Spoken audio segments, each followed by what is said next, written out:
He lost his manhood in an accident on his wedding night, but his wife waited 15 years to finally claim his body. Hi, my beautiful family. Welcome back to Mr. Peter Stories. Before we begin, let me say a special prayer just for you.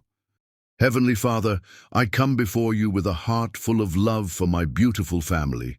You know their struggles, their silent tears, and the dreams they hold close. Lord, wrap them in your endless mercy. When they feel weak, give them strength. When they are lost, light their path. Fill their homes with laughter, their hearts with peace, and their lives with unshakable joy. Protect them from harm, remove every burden, and remind them that they are deeply loved, not just by me, but by you. Let miracles find them today and always. Amen. My beautiful family, I have something weighing on my heart. I see you here, loving my stories, leaving your beautiful comments, and showing me support. But many of you are not subscribing. Why, my family? If you don't subscribe, you might lose me, and I don't want to lose you. We are more than just viewers and a creator. We are a family, and family stays together. So please hit that subscribe button and comment, "I have subscribed," so I can see your name and welcome you with love. And tell me, my family, are you satisfied with my last 2 stories? Did they touch your heart the way I hoped? Let me know in the comments. Now let's begin today's story. This one will take you on a journey of love, passion, and emotions that will stay with you forever. The chandeliers in the Grand Meridian Hotel's ballroom cast a golden glow over the assembled elite of New York City. Stephen Fleming stood near the entrance, his 6'2" frame commanding attention without effort. At 30, he had already built Fleming Enterprises into a billion-dollar technology empire, but tonight wasn't about business. The annual Children's Future Foundation Gala was his way of giving back, though he never expected it would change his life forever.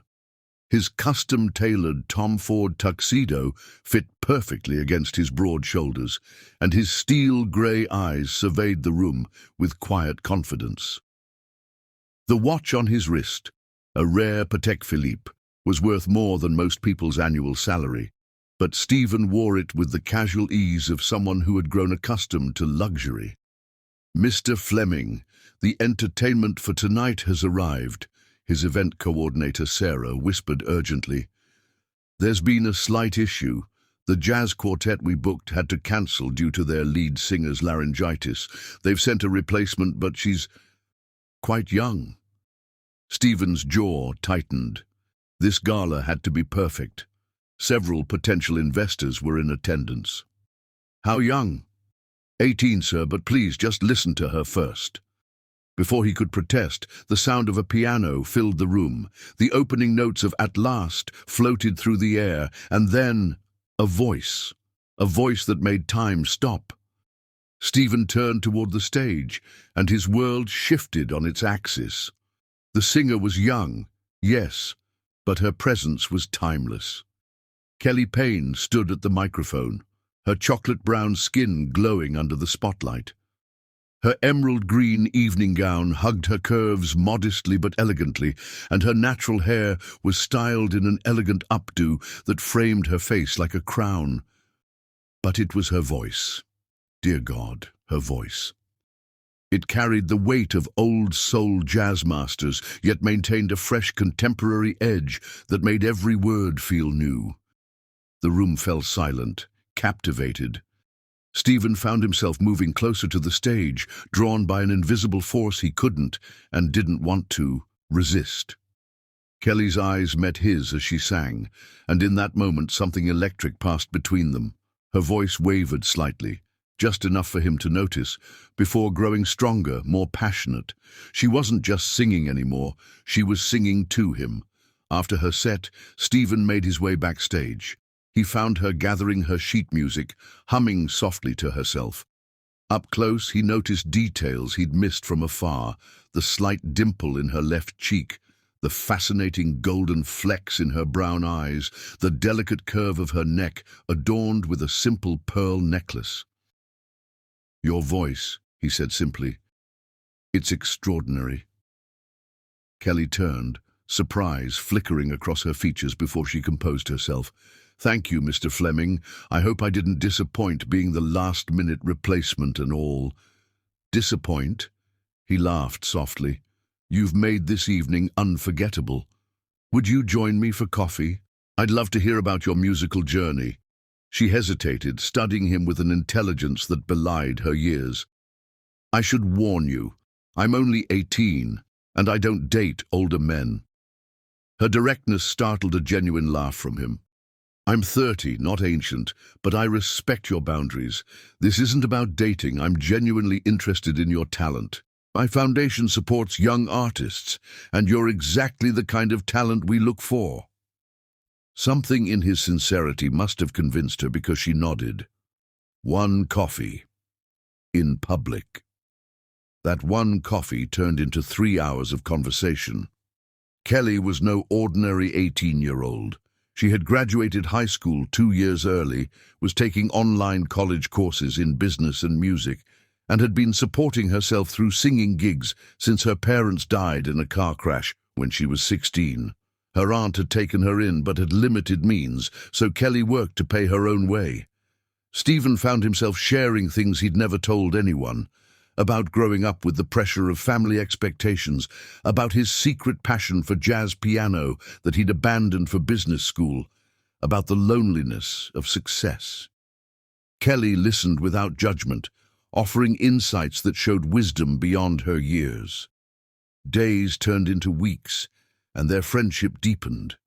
They met for coffee between her performances and his meetings, always in public, always maintaining professional boundaries. But the attraction between them grew impossible to ignore. One evening, after watching her perform at a small jazz club, Stephen waited until the crowd dispersed. Kelly sat at the piano, playing soft melodies. "I can't pretend anymore," he said quietly. "I'm falling in love with you, Kelly. I know the age difference is significant. I know we come from different worlds. If you want me to walk away, I will. But I needed you to know." Kelly's fingers stilled on the keys. When she looked up, tears shimmered in her eyes. "I've been fighting it too. Do you know how hard it is to find reasons why this shouldn't happen? Everyone will judge us. Your family, your business associates, they'll never accept me. I don't care about them. I care about you, about us. You're more mature than anyone I've ever known. And age is just a number when two souls connect like ours do." She stood slowly, moving toward him. "Promise me something, Stephen. Promise me this isn't about my voice or my youth or some midlife crisis. Look into my eyes," he said softly. "I love your voice, yes, but I love your mind more. I love how you light up talking about music theory. I love your business plans for opening a music school someday. I love how you see the world, both its beauty and its flaws. I love that you're strong enough to face judgment and prejudice with grace. I love every part of you, Kelly Payne." She reached up, touching his face with trembling fingers. "I love you too, God help me, but I do." Their first kiss was gentle, tentative, full of promise. When they finally parted, both were breathing heavily. Kelly smiled, tears running down her cheeks. "We're crazy, you know that." "Crazy in love," Stephen agreed, pulling her close again. "And I wouldn't have it any other way." The media explosion was immediate and brutal. Headlines screamed about the age gap, about racial differences, about gold digging and cradle robbing. But Stephen and Kelly faced it together, their love growing stronger under pressure. Their courtship was a whirlwind of passionate discussions about music and business, quiet evenings at home, playing duets on Stephen's grand piano, and public appearances where they held their heads high despite the whispers. Kelly continued her education and performances, refusing to be merely Stephen Fleming's girlfriend. She challenged him intellectually, supported his business ventures with surprising insight, and loved him with a purity that made him want to be a better man. 6 months after they met, Stephen proposed. not with a public gesture or elaborate plan, but during a simple moment at home. Kelly was cooking dinner, swaying to Miles Davis, when he wrapped his arms around her from behind. "Marry me," he whispered against her ear. "Be my partner in everything. Let's build a life together that defies every expectation and prejudice. Let's show the world what real love looks like." Kelly turned in his arms, her eyes searching his face. "Are you sure? This won't be easy. We'll face opposition at every turn." "I've never been more sure of anything. You make me believe in myself, in love, in possibilities I never dared dream of. Say yes." Her smile lit up the room.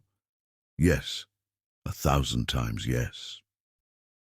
The engagement announcement sent shockwaves through New York society. Stephen's family threatened to disown him.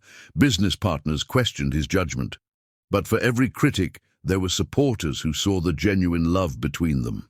As they planned their wedding, Kelly insisted on a prenuptial agreement, not to protect Stephen's assets, but to prove to the world that she wasn't after his money. She continued performing and studying, maintaining her independence while preparing to step into the role of Mrs. Fleming. The night before their wedding, they sat on the balcony of Stephen's penthouse, looking out over the city lights. Kelly leaned against him, their fingers intertwined. "Tomorrow we change everything," she said softly. "Are you ready?" Stephen kissed her temple.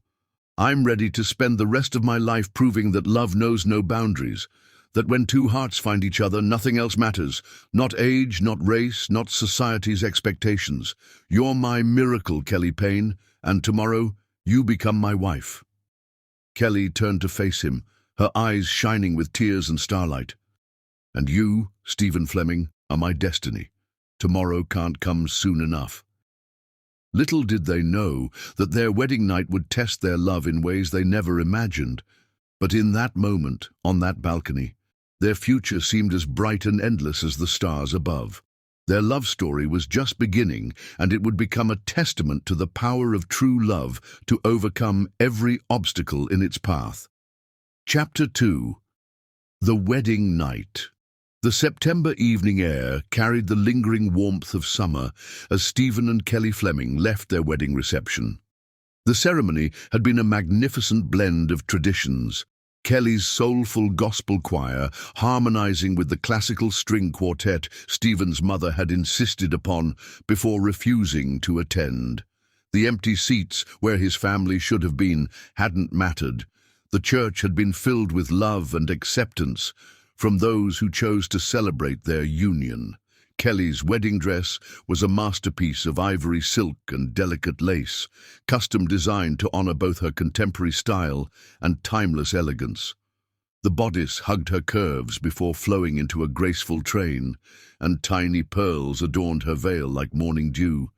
She had never looked more beautiful, and Stephen couldn't take his eyes off her. "You're staring again, Mr. Fleming," she teased as they walked toward their waiting limousine, her hand warm in his. "Can you blame me, Mrs. Fleming?" He brought her hand to his lips, kissing her wedding ring. The simple platinum band held a rare black diamond, unique and extraordinary, just like their love. "You've made me the happiest man alive." The reception had been a grand affair at the Plaza Hotel, where Kelly had surprised everyone by performing a jazz rendition of "At Last," the song that had brought them together. There hadn't been a dry eye in the house as she sang directly to Stephen, her voice carrying all the love and promise of their future together. The champagne had flowed freely throughout the evening. Stephen, normally careful with alcohol, had indulged in multiple toasts. His slight unsteadiness was noticeable only to Kelly as they bid farewell to their guests. "Let me drive," Kelly suggested softly as they approached their car. They had dismissed the chauffeur, planning to drive themselves to the private airstrip where Stephen's jet waited to whisk them away to their honeymoon in the Maldives. Stephen smiled, pulling her close. "I'm fine, my love. Just happily buzzed on champagne and your kisses." He fumbled slightly with the car keys, but his grip was sure when he found them. Kelly hesitated, her intuition screaming a warning. But Stephen was already opening her door with an elaborate bow that made her laugh despite her concerns.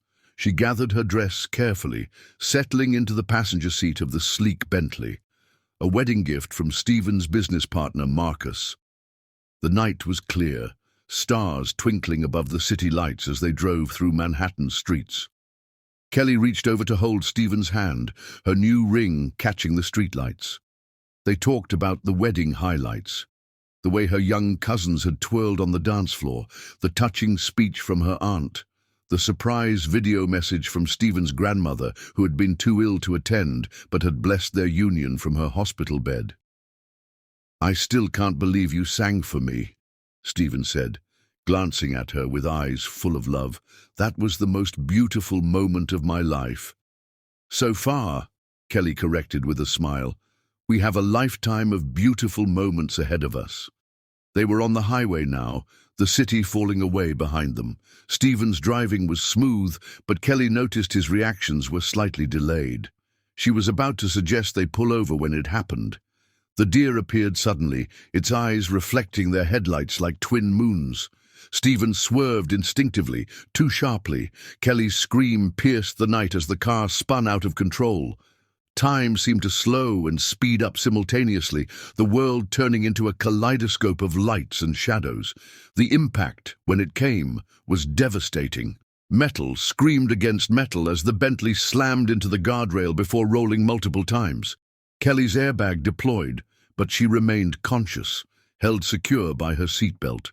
Through the chaos, her only thought was of Stephen. When the car finally stopped, upside down in the median, an eerie silence fell. Kelly hung suspended, her wedding dress now stained with blood from small cuts. "Stephen." Her voice trembled. "Stephen, please answer me." Nothing. The next moments were a blur of emergency responses. Firefighters cut through the wreckage to free them. Kelly refused to leave Stephen's side, but the paramedics insisted on separating them to provide immediate care. The last thing she saw before they loaded him into a separate ambulance was his unconscious form, blood matting his dark hair. At New York Presbyterian Hospital, Kelly paced the waiting room still in her ruined wedding dress, ignoring the doctor's attempts to examine her own injuries. Her aunt arrived to find her in this state, a bride transformed into a sentinel, keeping desperate vigil for news of her groom. "Baby girl, please let them check you out," her aunt pleaded. "I'm fine," Kelly insisted, though she was anything but. "I need to be here when he wakes up. He has to wake up, Auntie. He has to." Hours stretched into days. Kelly maintained her vigil, leaving Stephen's side only when forced to by the medical staff. She slept in a chair by his bed, her wedding dress exchanged for hospital scrubs, her elaborate hairstyle falling into natural curls around her face. She sang to him softly, jazz standards, gospel hymns, anything to reach through the darkness and bring him back to her. Nurses paused in their rounds to listen, moved by the love and desperation in her voice. On the third day, Stephen's eyes finally fluttered open. Kelly was there, holding his hand, her heart stopping when his grey eyes focused on her face. "Angel," he whispered hoarsely.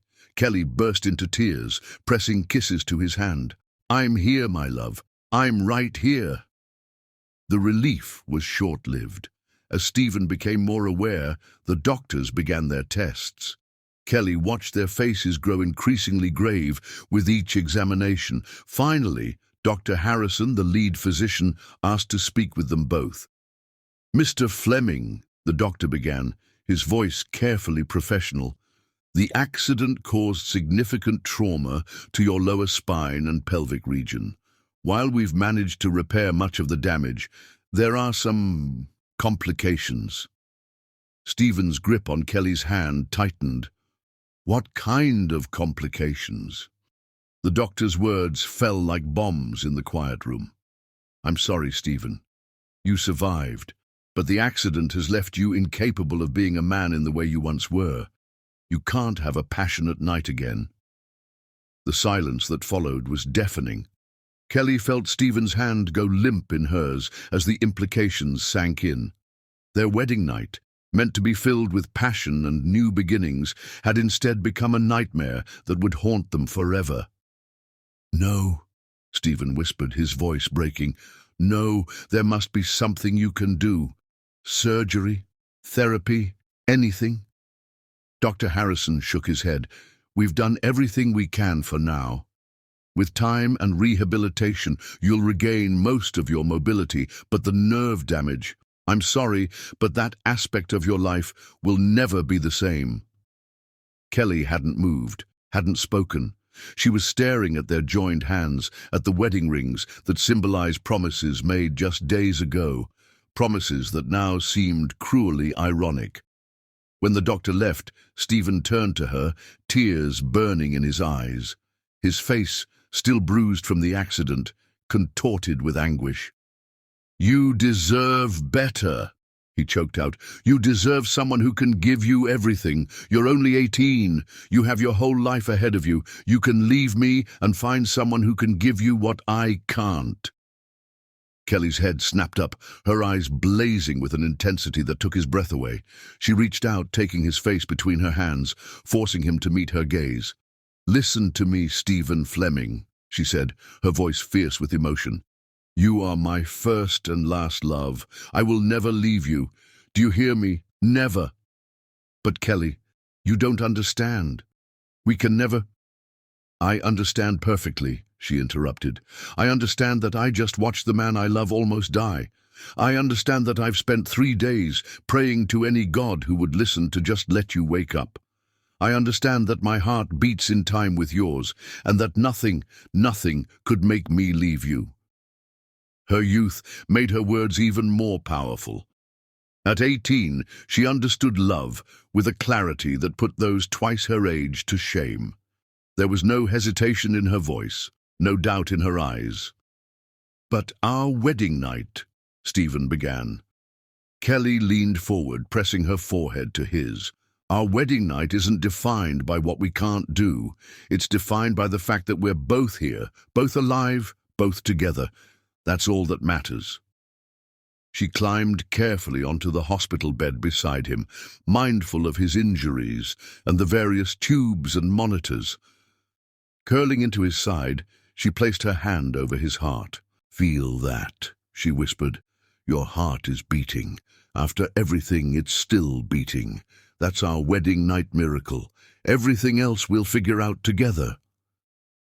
Stephen's arms went around her, holding her as tightly as his injured body would allow. His tears fell into her hair as she began to sing softly, "At last," their song, but with different meaning now. At last, he was awake. At last, they were together. At last, they could begin healing. Outside the hospital room, night fell over New York City. Their wedding night was nothing like they had planned, but it was theirs. In that sterile room, surrounded by machines and uncertainty, their love proved itself stronger than any physical limitation. Kelly fell asleep in Stephen's arms, her breathing steady against his chest. He stayed awake, watching her, marveling at the strength in her small frame, the depth of love in her young heart. The future was uncertain, filled with challenges they never expected to face. But as he held his sleeping bride, Stephen made a silent vow. He would spend every day proving himself worthy of her love, her faith, her unwavering dedication. Their wedding night hadn't ended in passion, but it had ended in something perhaps more profound, a love tested by fire and found unbreakable. As dawn broke over the city, painting the hospital room in soft gold, Stephen finally closed his eyes, secure in the knowledge that whatever came next, they would face it together. The accident had taken much from them, but it had given them something too, proof that their love transcended the physical, that their bond was deeper than desire. Their wedding night had become a beginning after all, just not the one they had planned. It was the beginning of a journey that would test their strength, their faith, and their love in ways they never imagined. But for now, in the quiet of that hospital room, they slept in each other's arms, husband and wife, survivors, soulmates. The night had not brought passion, but it had brought peace, and the certainty that their love could withstand any storm. Chapter 3. Unshakable Love. The autumn sun filtered through the hospital windows, casting long shadows across Stephen's bed.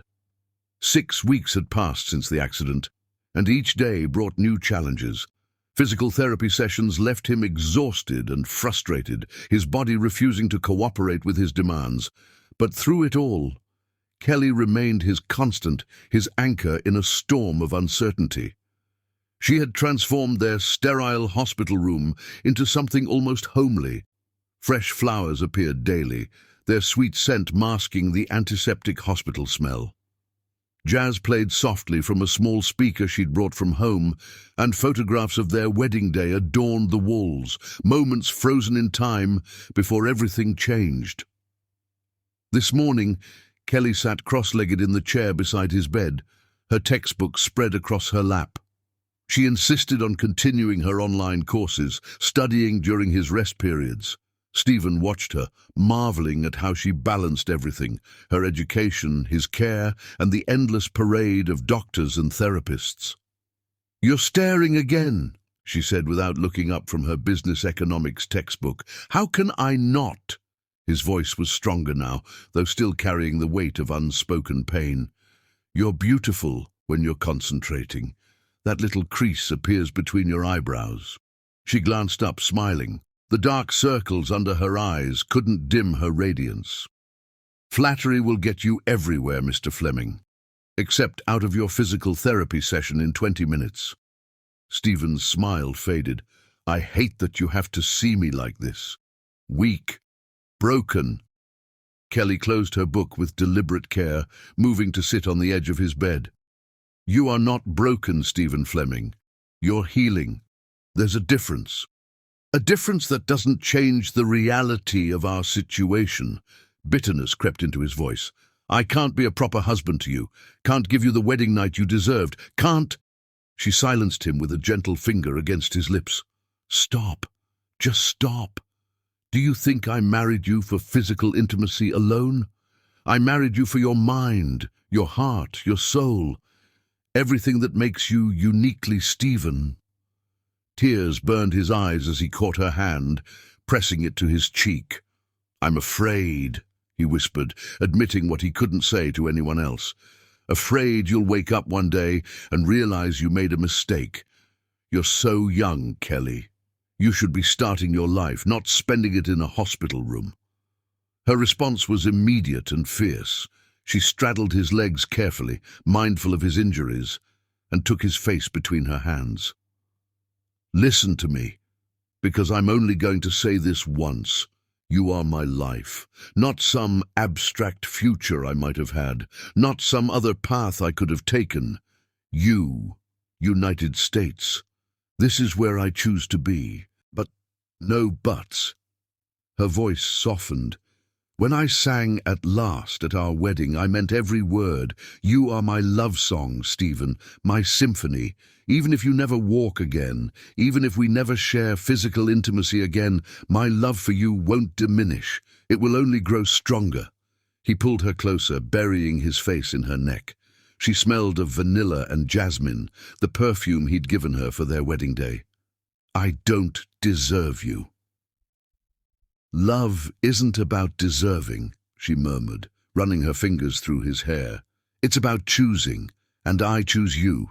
Every day, in every way, I choose you." A knock at the door interrupted their moment.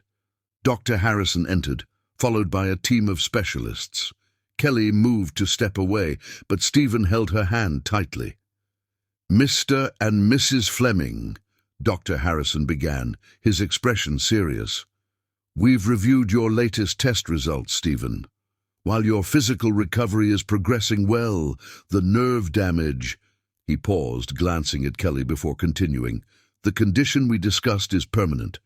I'm sorry, but no amount of physical therapy will restore that particular function. Stephen's grip on Kelly's hand became painful, but she didn't flinch. "What are our options?" she asked, her voice steady. The doctors outlined various treatments and medications, each carrying its own risks and limited chances of success. Kelly took notes with her free hand, asking detailed questions about side effects and success rates. Stephen remained silent, each word driving home the finality of their situation. When they were alone again, the silence stretched between them like a living thing. Finally, Stephen spoke, his voice raw. "You heard them. It's permanent. This isn't just a temporary setback we can overcome. This is forever." Kelly set aside her notebook and climbed back onto the bed beside him. "Then we'll face forever together. Do you remember our wedding vows, in sickness and in health, for better or worse?" "This is definitely the worse part," he said with a bitter laugh. "No." She shook her head firmly. "The worst part was watching you lie unconscious for 3 days, not knowing if you'd wake up. This question mark, this we can handle, this we can face together." Days melted into weeks as Stephen progressed through his rehabilitation. Kelly became an expert in his care, learning every medical term, every procedure. She scheduled her classes around his therapy sessions, studied during his rest periods, and sang to him when the pain became too much to bear. Their nights took on a different kind of intimacy. Unable to express their love physically, they discovered deeper ways to connect. Kelly would lie beside him, careful of his injuries, and they would talk for hours. She shared her dreams of opening a music school, and he offered business advice, helping her develop a solid plan. They discussed literature, philosophy, music, their minds dancing together even when their bodies couldn't. One night, during a particularly bad spell of pain, Stephen watched Kelly sleeping in the uncomfortable hospital chair. She had refused to go home, insisting on staying despite his protests. The moonlight silvered her skin, making her look ethereal. Even exhausted, she was the most beautiful thing he'd ever seen. "I love you," he whispered into the darkness, "more than I ever thought possible." Her eyes fluttered open, catching him by surprise. "I love you too," she murmured sleepily, "always and forever." The next morning brought a breakthrough in physical therapy.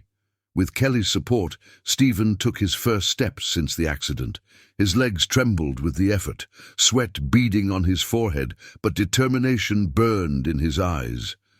"That's it, baby," Kelly encouraged, her voice thick with emotion. "You've got this, one step at a time." When he finally collapsed back into the wheelchair, exhausted but triumphant, Kelly knelt before him. "You are the strongest person I know," she said firmly. "And don't you dare say you're not. I just watched you defy every limitation they put on you." Stephen touched her cheek, his fingers trembling. "I'm strong because of you. You give me something to fight for." Their moment was interrupted by an unexpected visitor. Marcus Chen, Stephen's business partner, stood in the doorway, his expression unreadable. "Stephen, Kelly, we need to talk." Kelly's protective instincts flared. "He's tired. This can wait." But Stephen squeezed her hand. "It's okay, love. Let's hear what Marcus has to say." Marcus entered the room, his expensive suit out of place among the medical equipment. "The board is concerned," he began without preamble. "Your extended absence combined with rumors about your condition. They're questioning your ability to lead the company." "Rumors?" Kelly's voice was dangerously quiet. "You mean the private medical information that somehow leaked to the press?" Marcus had the grace to look uncomfortable. "The shareholders are nervous. The stock is dropping. They're calling for new leadership." "Temporary leadership," Stephen clarified, his business instincts kicking in despite his exhaustion. "Until I recover." "Stephen," Marcus hesitated. "They're pushing for permanent changes. A vote of no confidence is scheduled for next week." The news hit like a physical blow. Fleming Enterprises was more than just a company to Stephen. It was his legacy, built from nothing through years of hard work and sacrifice. The thought of losing it, especially now. Kelly stood, her small frame radiating fury. "Get out," she said quietly. "Get out before I forget my manners entirely." "Kelly," Marcus tried to placate her, "you have to understand." "I understand perfectly." Her voice could have frozen fire. "I understand that while my husband fights for his recovery, the vultures are circling. I understand that friendship means nothing in the face of profit. I understand that you're here to twist the knife, not help. Now get out." Marcus left, but the damage was done. Stephen stared out the window, his face a mask of despair. "They're right," he said quietly. "I can't run a company like this. I can barely walk." Kelly knelt beside his wheelchair, taking his hands in hers. "Listen to me. Your mind is as sharp as ever. Your business instincts haven't changed. This is just temporary. You heard the doctors. You'll walk again. You'll get stronger. We'll fight this." "How?" The word was barely a whisper. "How can we fight the entire board?" "Together," she said firmly. "Like we fight everything else. One day at a time, one battle at a time. You taught me about business, remember? Now let me use what I've learned to help you." She pulled out her laptop, opening spreadsheets and financial reports. Despite her youth, Kelly had been absorbing everything about the business world, preparing for her future role as Stephen's partner in every sense. Now, that knowledge became a weapon. Together, they worked late into the night, developing strategies, identifying allies on the board, finding legal precedents to challenge the vote. Kelly's fresh perspective, combined with Stephen's experience, created solutions neither would have seen alone. As midnight approached, Kelly noticed Stephen's exhaustion. "Enough for tonight," she said gently, closing the laptop. "You need rest." "I need you," he replied simply. "I don't know what I'd do without you, Kelly." She helped him back into bed, then curled up beside him, her head resting on his chest. "You'll never have to find out. I'm not going anywhere." The moonlight painted patterns on the wall as they lay together, their hearts beating in sync. Physical intimacy might be denied them, but their souls were more intertwined than ever. "Sing for me," Stephen asked softly.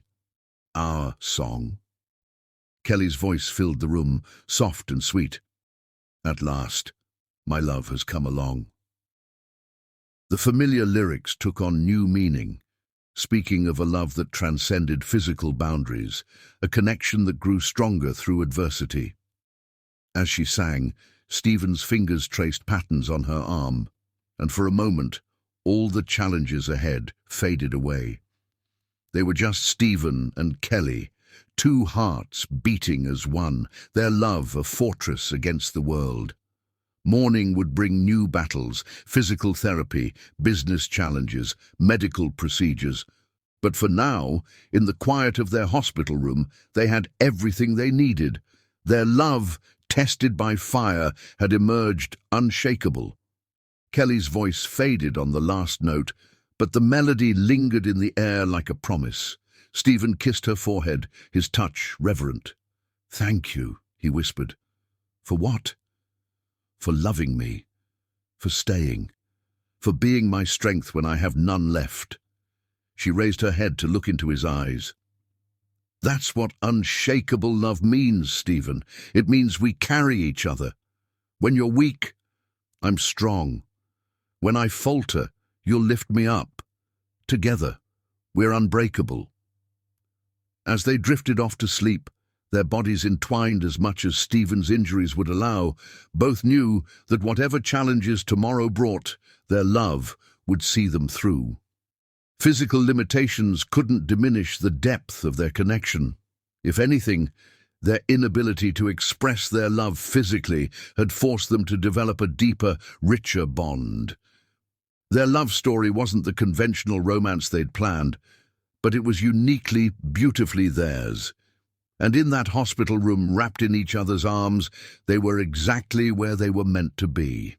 Chapter 4. The fall life turned merciless with an elegance that made its cruelty even more profound. The aftermath of Stephen's accident rippled through their world like poison in pure water, transforming everything it touched. Each day brought new losses, each sunrise revealed another piece of their life crumbling away. Stephen's family delivered their final judgment through the sterile medium of legal correspondence. His mother's words, typed on expensive stationery bearing the Fleming family crest, cut deeper than any surgeon's scalpel. "You've brought this shame upon yourself. The accident is merely divine judgment for your choices." The ellipsis in her letter spoke volumes about her thoughts on their interracial marriage. The business world, where Stephen had reigned as a respected titan, revealed its savage heart. Marcus Chen, his trusted partner of 10 years, orchestrated their downfall with surgical precision. While Stephen lay in his hospital bed learning to live with his new limitations, Marcus moved through the board like a virus, infecting one member after another with carefully crafted doubts. "The company needs stability," Marcus argued during a board meeting deliberately scheduled in Stephen's hospital room. "We can't have a CEO whose judgment is compromised both personally and professionally." His eyes flickered to Kelly, making clear which personal decisions he meant. Kelly, arranging flowers by Stephen's bed, stiffened at the implication. At 18, she carried herself with more dignity than the board members twice her age. "My husband built this company from nothing," she stated, her voice carrying the pure, clear notes that had first captured Stephen's heart. "His judgment created your fortunes." Marcus's smile held rehearsed compassion. "Mrs. Fleming, business is business, nothing personal." But everything about his coup was personal, from its timing to its execution. Within months, they lost everything. The hostile takeover was merely the beginning. Marcus discovered ways to challenge Stephen's shares, freeze his assets, and question every financial decision from the past year. Legal fees mounted as they fought back, their resources draining away like blood from an unseen wound. The magnificent Manhattan penthouse went first. Kelly spent their final night there, moving through rooms that had witnessed their early joy, carefully packing memories while leaving luxury behind. Their wedding album, Stephen's cherished first-edition books, the jazz records that had scored their romance, these precious items she preserved. The rest, the designer furniture, the art collection, the trappings of wealth, she left like shed skin. Their vacation properties followed. The Hamptons estate where they'd planned to raise children, the Aspen chalet they'd visited just once before the accident. Each sale felt like amputating another piece of their dreams. Their fleet of luxury vehicles disappeared one by one, replaced by a single modest sedan that Kelly used to drive Stephen to his endless medical appointments. When even their investment portfolios had to be liquidated to cover mounting medical bills and legal fees, Kelly faced their circumstances with remarkable grace. "Things are just things," she whispered, holding Stephen's hand as they signed away another piece of their former life. "We have each other. That's what matters."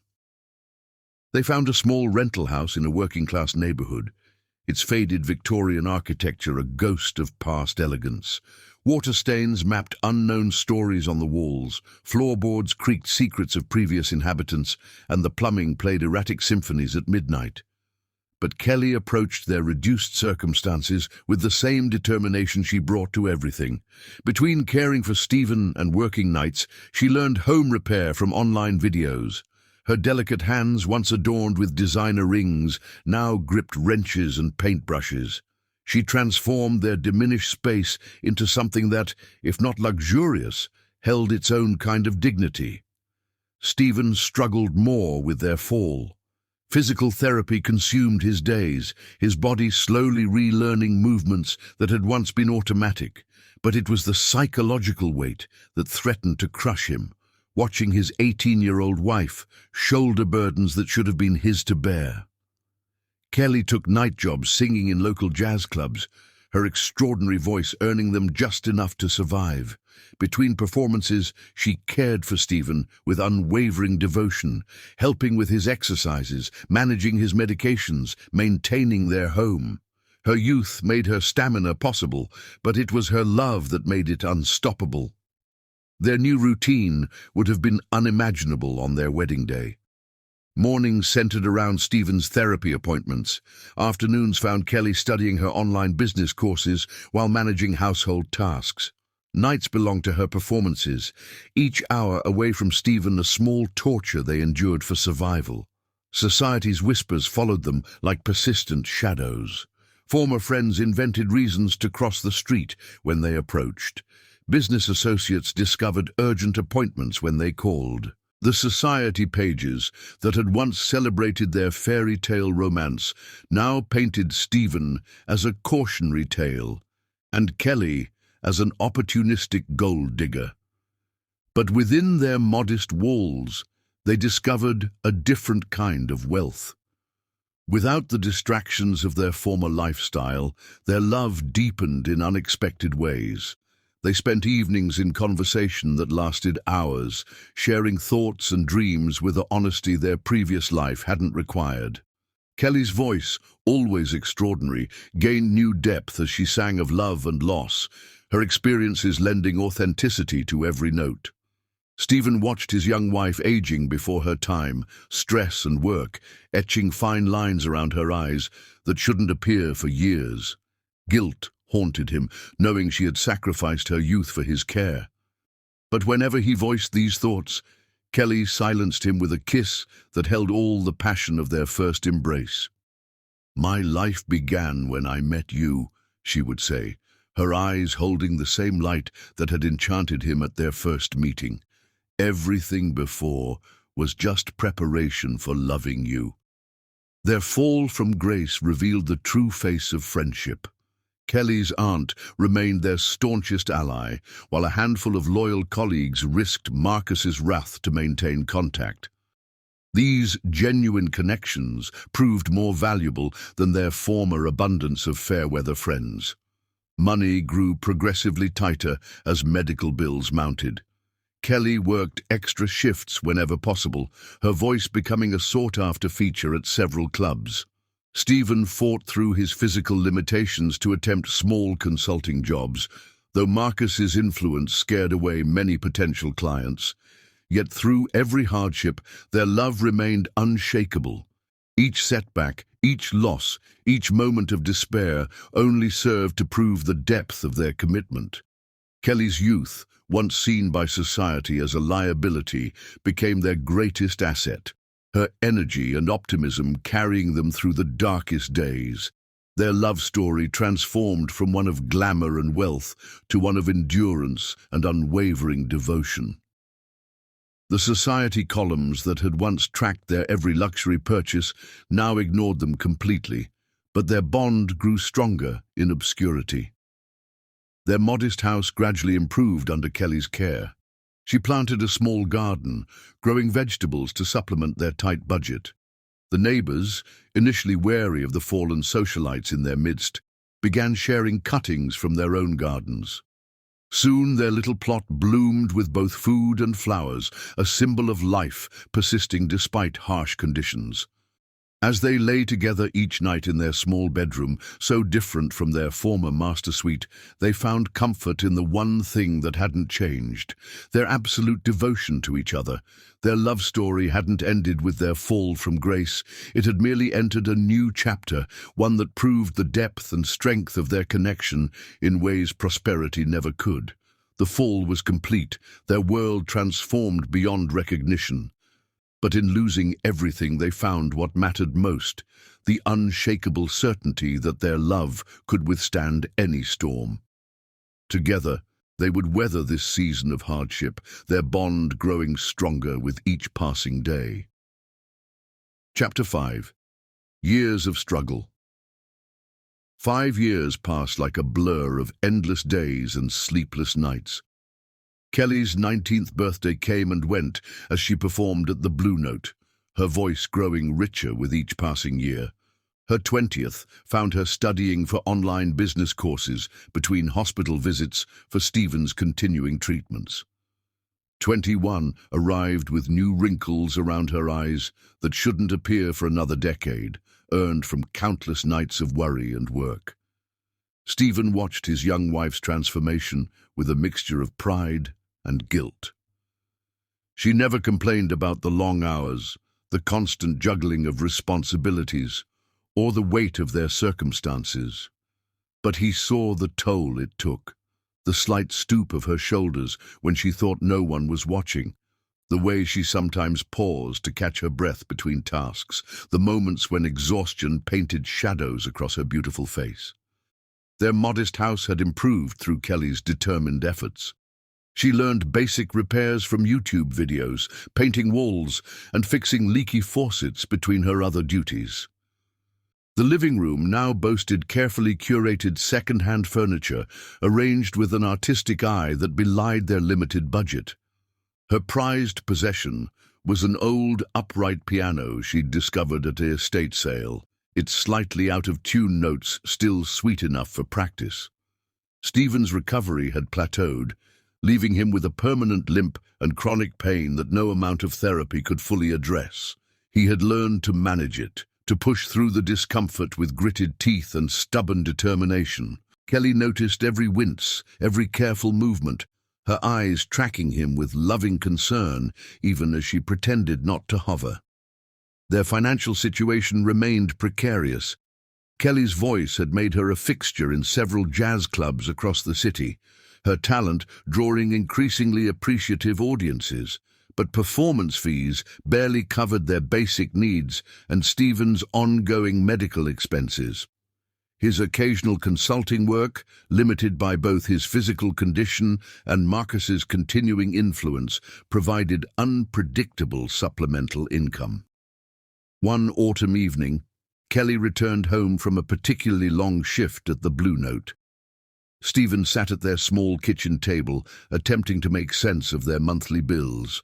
The stack of medical invoices seemed to grow taller each month, while their resources stretched thinner.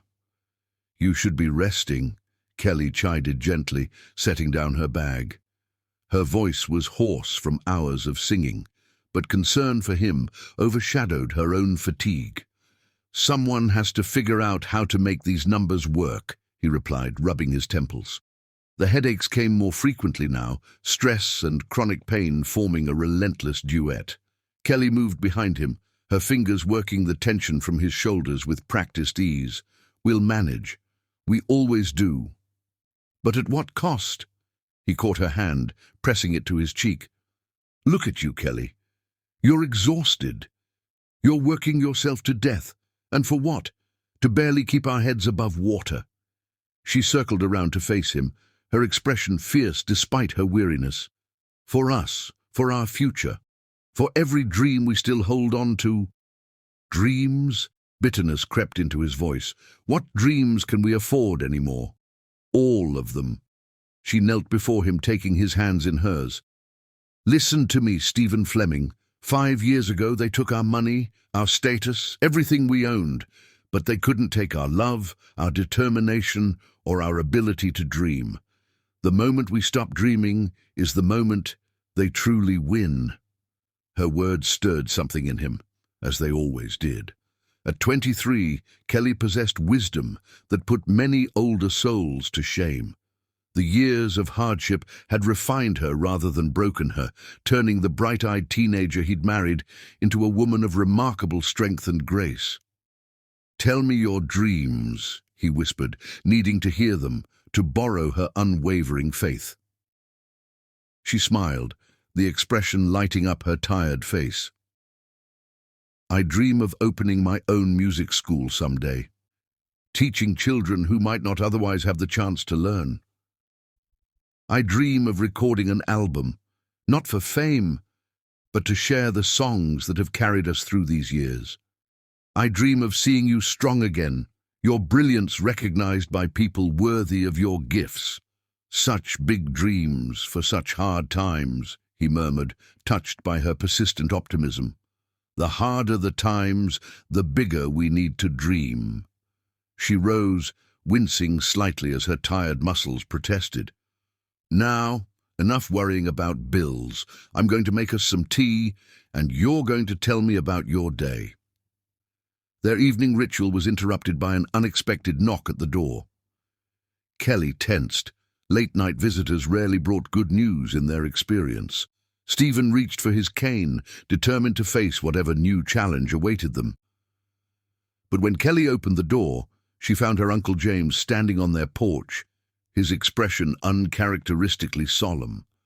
"Uncle James, what's wrong? Is Aunt Marie okay?" "Everything's fine, child," he assured her quickly. "But I need to talk to you both. It's important." They settled in the living room. Kelly perched on the arm of Stephen's chair, her hand resting protectively on his shoulder. Uncle James seemed unsure where to begin, his usual jovial manner subdued. "Your Aunt Marie's brother passed away last month," he finally said. "Richard, the one who moved to Australia years ago." Kelly nodded slowly. She had vague memories of a loud, cheerful man who had given her candy and called her princess at family gatherings before disappearing to the other side of the world. "His will was just settled," Uncle James continued. He left you something, Kelly. $100,000. The words hung in the air like smoke, too substantial to be real. Kelly's grip on Stephen's shoulder tightened. "What?" "He never had children of his own, and he always had a soft spot for you. Said you reminded him of your mother." Uncle James reached into his jacket, withdrawing an official-looking envelope. "It's all legal, all settled. The money is yours, no strings attached." Kelly took the envelope with trembling fingers. $100,000. Her voice was barely a whisper. Stephen watched emotions play across his wife's face. Shock, disbelief, hope, and something else. Something that made his heart clench with both love and fear. This is incredible," Kelly said, her voice stronger now. "With this money we could finally get you the best medical treatment," she finished, her eyes shining with purpose.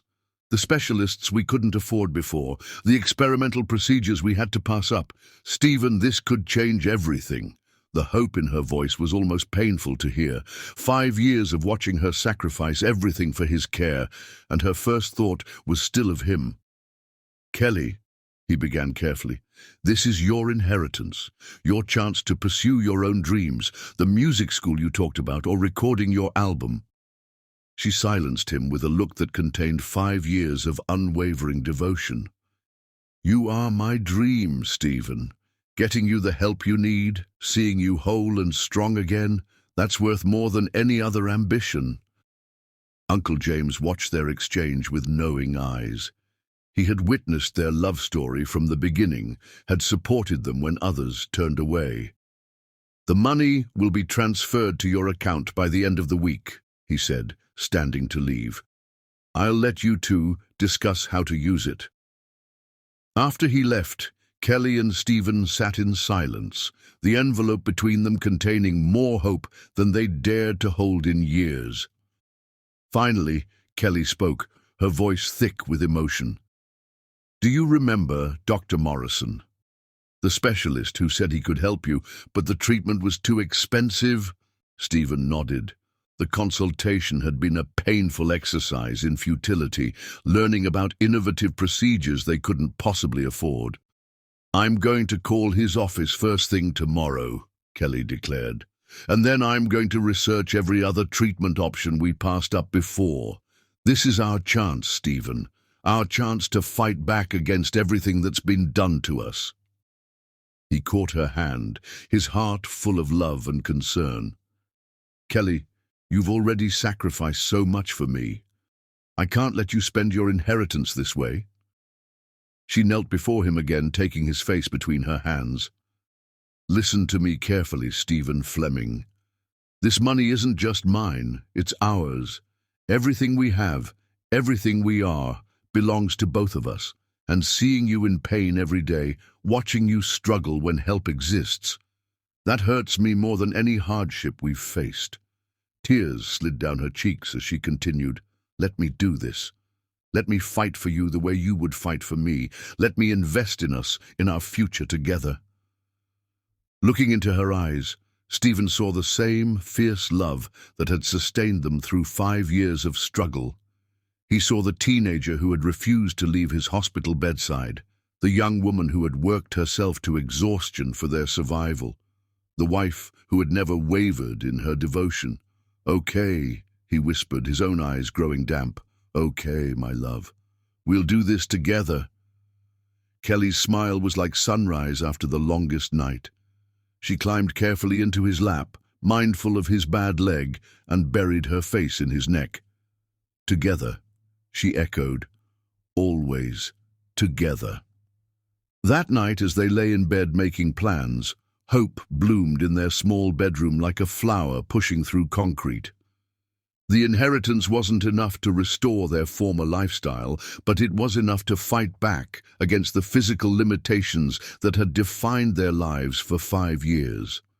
Kelly fell asleep with a notepad full of doctors' names and treatment options, her body curled protectively around Stephen's. He stayed awake longer, watching her sleep, marveling at the depth of love that would make someone spend their only inheritance on another's healing. As dawn approached, Stephen made a silent vow. He would get better, would find his strength again, would become worthy of the incredible woman who had given up everything for him. The years of struggle had tested them, but they had emerged stronger, their love deeper, their commitment unshakable. Morning would bring new challenges, new battles to fight. But for now, in the quiet hours before dawn, hope painted their dreams in colors they had almost forgotten existed. The inheritance wasn't just money, it was a chance to reclaim their future, to fight back against the fate that had tried to break them. 5 years of struggle had not broken their spirit or dimmed their love. If anything, the hardships had forged their bond into something unbreakable. Now, with this unexpected blessing, they could finally see a path forward, a way to turn their dreams into reality. Kelly stirred in her sleep, reaching for Stephen even in unconsciousness. He gathered her closer, pressing a kiss to her forehead. "I love you," he whispered into the darkness. "More than I can ever express." Her lips curved in a slight smile, as if she heard him even in her dreams. And perhaps she did. Their connection had grown so deep over the years that words were often unnecessary. They had learned to read each other's thoughts in gestures, in touches, in the silent language of shared suffering and unwavering love. Tomorrow would begin a new chapter in their story. But tonight, hope kept watch over their sleep, promising better days ahead. Chapter 6. The Ultimate Sacrifice. While Kelly was at her medical checkup, a routine appointment she'd been postponing for months to focus on Stephen's care, he sat alone in their modest home, his heart heavier than the morning fog that shrouded their neighborhood. The business card on the table before him seemed to mock his resolve. Dr. Elizabeth Chen, specialist in regenerative medicine. No relation to Marcus, but the surname still made his stomach turn. Kelly had discovered the doctor's groundbreaking work during her relentless research into treatment options. Dr. Chen's success rates were impressive, her innovative approaches promising. But the consultation fee alone would consume a significant portion of Kelly's inheritance. Stephen picked up the card, his fingers trembling slightly. He'd secretly called Dr. Chen's office the day before, while Kelly was performing at the Blue Note. The conversation had confirmed his worst fears and crystallized the decision that had been forming in his mind for weeks. "Mr. Fleming," Dr. Chen had said, her voice kind but professional, "while I believe we could help improve your condition, the treatment process would be lengthy and complex. We're looking at multiple surgeries, extensive rehabilitation, and no guarantee of complete recovery. The costs would likely exceed the $100,000 you mentioned." He'd thanked her and hung up, the weight of reality crushing whatever hope he'd secretly harbored. Kelly's inheritance, her one chance at a fresh start, would be consumed by his treatment with no certainty of success. The thought of watching her pour her future into his broken body made him physically ill. Now, sitting in their quiet house, Stephen reached for paper and pen. The letter he needed to write felt impossible yet necessary. How do you say goodbye to the person who is your whole world? How do you break the heart that has kept you alive with its unwavering love? His hand shook as he began to write. My dearest Kelly, by the time you read this, I'll be gone. Please understand that this is the hardest decision I've ever made, but it's the only way I can truly show you how much I love you. You are still young and beautiful. You deserve a man who can give you everything I can't, a complete life, a family, a future, untainted by constant medical struggles. I love you too much to watch you suffer, to see you sacrifice your youth and dreams for a broken man who can never be whole again. Please don't search for me. Use the money to build the life you deserve. Open your music school, record your album, chase every dream you've put aside for my sake. Know that my love for you is the reason I must set you free. I've left a business card for Dr. Chen. She's the best in her field, and I want you to see her. Not for my sake, but for your own health that you've neglected while caring for me. Promise me you'll take care of yourself now. You gave me 5 years of perfect love, more happiness than I deserved. Now it's time for you to find happiness without the burden of my limitations. Forever yours, Stephen. Each word felt like a knife in his heart, but he forced himself to continue. He added details about their bank accounts, insurance policies, and other practical matters she would need to know. His hands trembled so badly he had to pause several times, breathing deeply to maintain his composure. The sound of a car pulling into their driveway made him freeze. Kelly wasn't due back for hours. He quickly folded the letter and slipped it into an envelope, his heart racing. But it was only their elderly neighbor retrieving her mail. Stephen's few packed belongings waited in a small bag by the back door.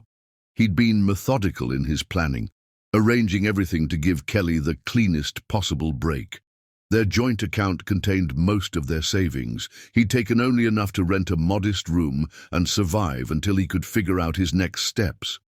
Moving to the bedroom, he allowed himself one last look around. Kelly's presence was everywhere, in the carefully arranged photographs on the dresser, in the lavender sachet she kept in the drawer, in the sheet music scattered across her bedside table. On impulse, he picked up her pillow and breathed in her scent, tears finally breaking free to roll down his cheeks. The memory of their last morning together rose unbidden. Kelly had been especially affectionate, perhaps sensing his inner turmoil. She'd made his favorite breakfast, singing softly as she moved around the kitchen. Before leaving for her appointment, she'd kissed him deeply, whispering, "I love you," against his lips. "I love you too," he'd replied, holding her tighter than usual, trying to memorize the feel of her in his arms. "More than you'll ever know." Now, those words took on a different meaning. His love for her was driving him to make the ultimate sacrifice, walking away so she could have the life she deserved. Stephen forced himself to return to the kitchen, where he placed the letter prominently on the table. Beside it, he laid his wedding ring, the simple gold band that hadn't left his finger since their wedding day. The sight of it there, catching the afternoon light, nearly broke his resolve. A sound from outside made him check the time. Kelly's appointment would be ending soon. If he was going to leave, it had to be now. With effort, he rose from the chair, leaning heavily on his cane. His leg protested the movement, a sharp reminder of why he was doing this. Kelly deserved better than a lifetime of playing nurse to a broken man. He made one final circuit of their small house, committing everything to memory. The living room where Kelly practiced her songs, the kitchen where they'd shared countless meals and conversations, the bedroom where they'd held each other through nightmares and pain and moments of pure joy. Then, gathering what remained of his strength, Stephen picked up his bag and walked to the door. He paused with his hand on the knob, overwhelmed by the finality of what he was about to do. "Goodbye, my love," he whispered to the empty house. "Be happy, be free." The afternoon sun was warm on his face as he stepped outside, a cruel contrast to the winter in his heart. He didn't look back as he made his way to the waiting taxi, knowing that one backward glance would shatter his resolve. The driver helped him load his bag, then asked for a destination. Stephen gave the address of a small motel on the outskirts of town, temporary lodging, until he could figure out his next move. As the taxi pulled away from the curb, he finally allowed himself one last look at the house that had been their home. It wasn't much. Peeling paint, overgrown garden, crooked shutters, but it had contained a love story for the ages. In that modest house, he and Kelly had faced poverty, illness, and despair, emerging stronger because they faced it together. Now he was leaving, not because their love had failed, but because it demanded this final sacrifice. The taxi turned a corner, and the house disappeared from view. Stephen closed his eyes, tears sliding silently down his cheeks. In his pocket, he carried a single photograph, Kelly on their wedding day, her face radiant with joy and love. It would be his only companion in the lonely days ahead. His destination was a rundown motel that had seen better days.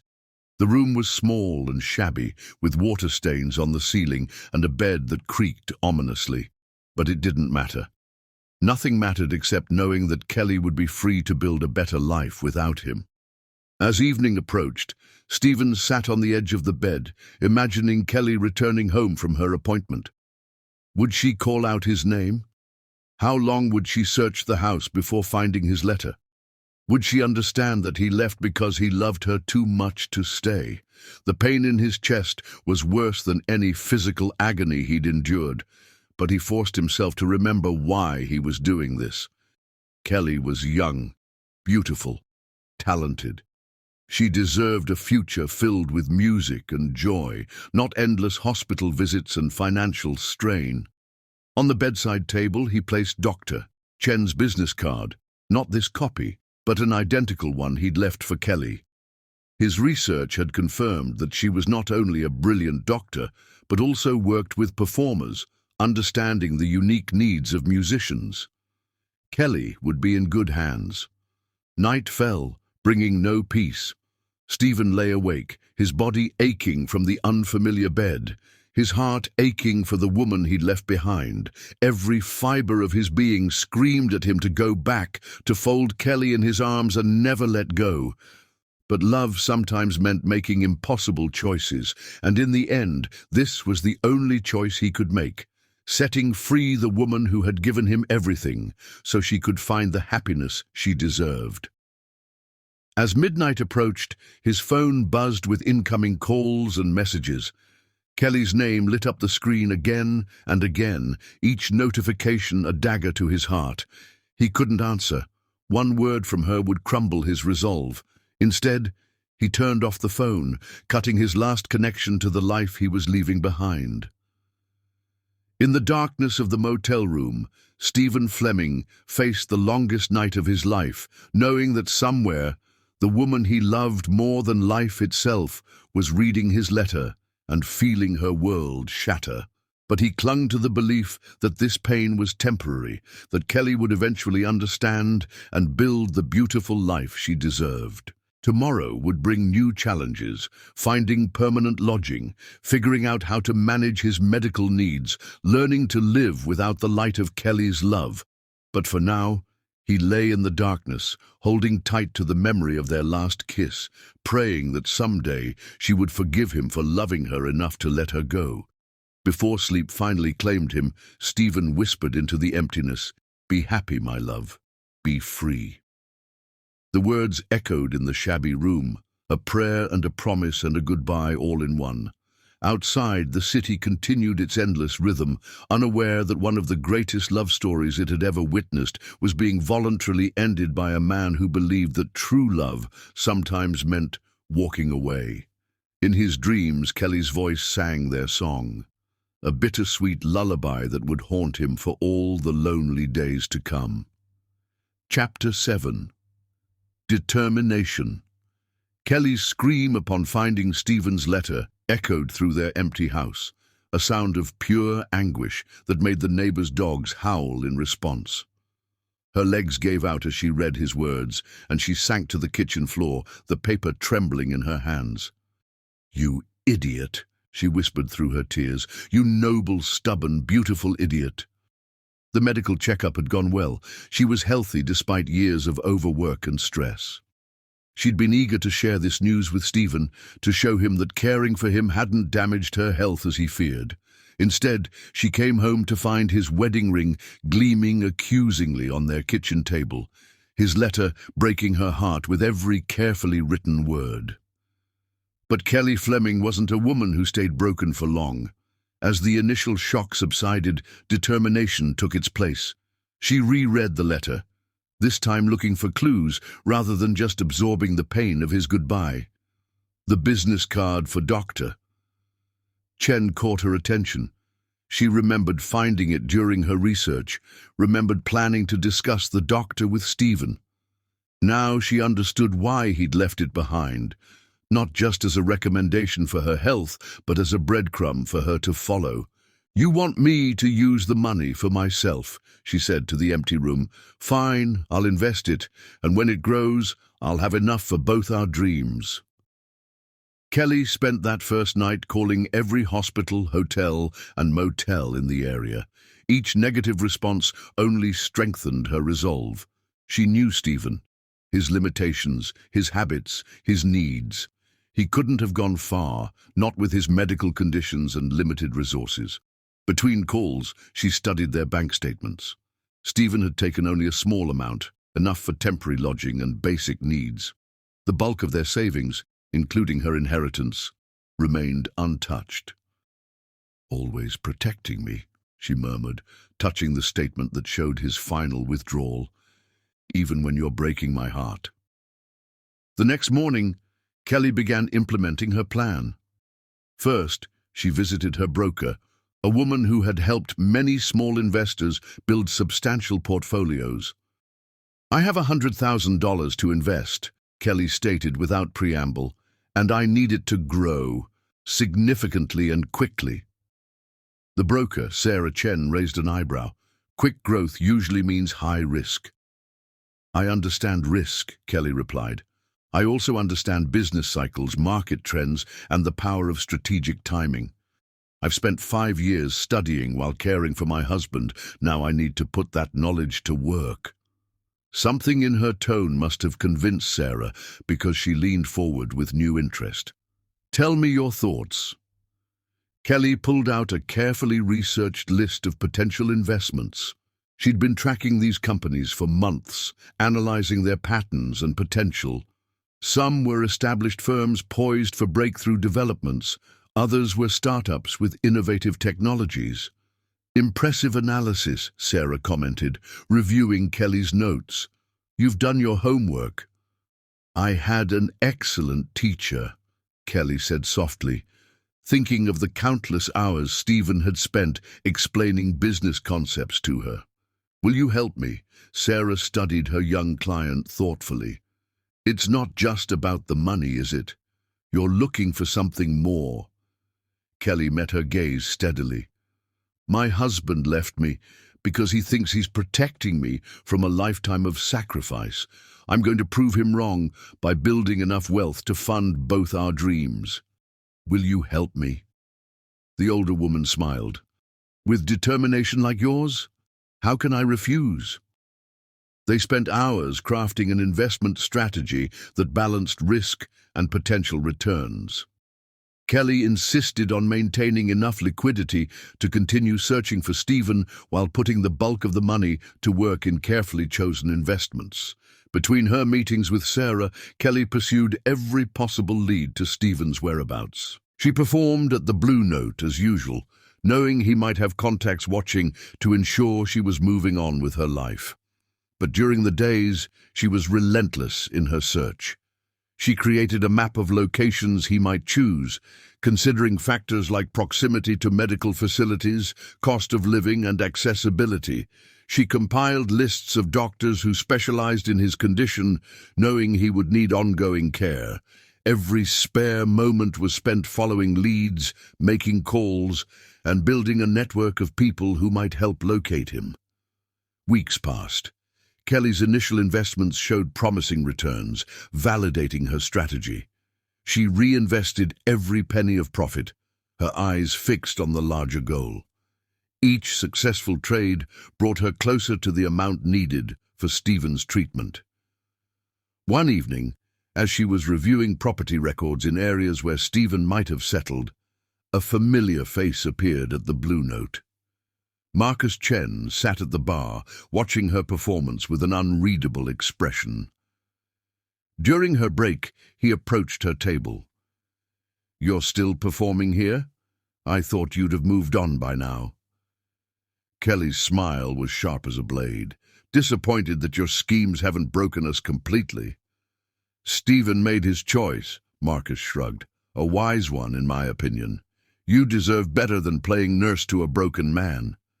"What I deserve," Kelly said quietly, her voice carrying undertones of steel, "is to have my husband back, the man your betrayal tried to destroy."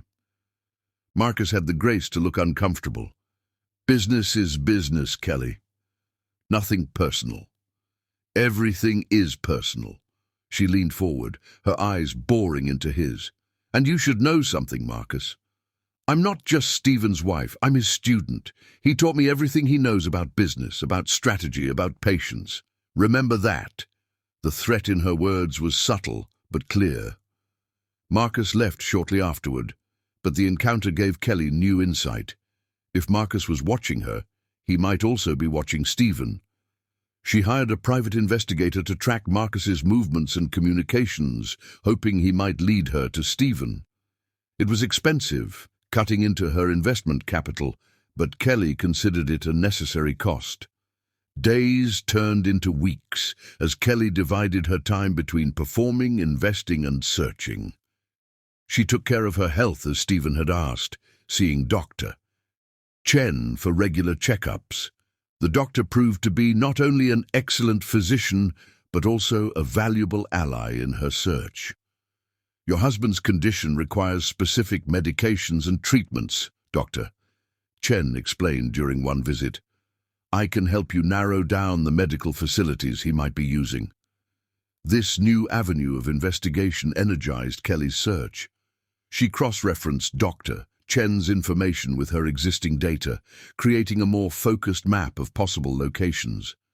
Throughout her search, Kelly never lost sight of her financial goals. Her initial investments continued to perform well, and she added new positions based on careful research and market analysis.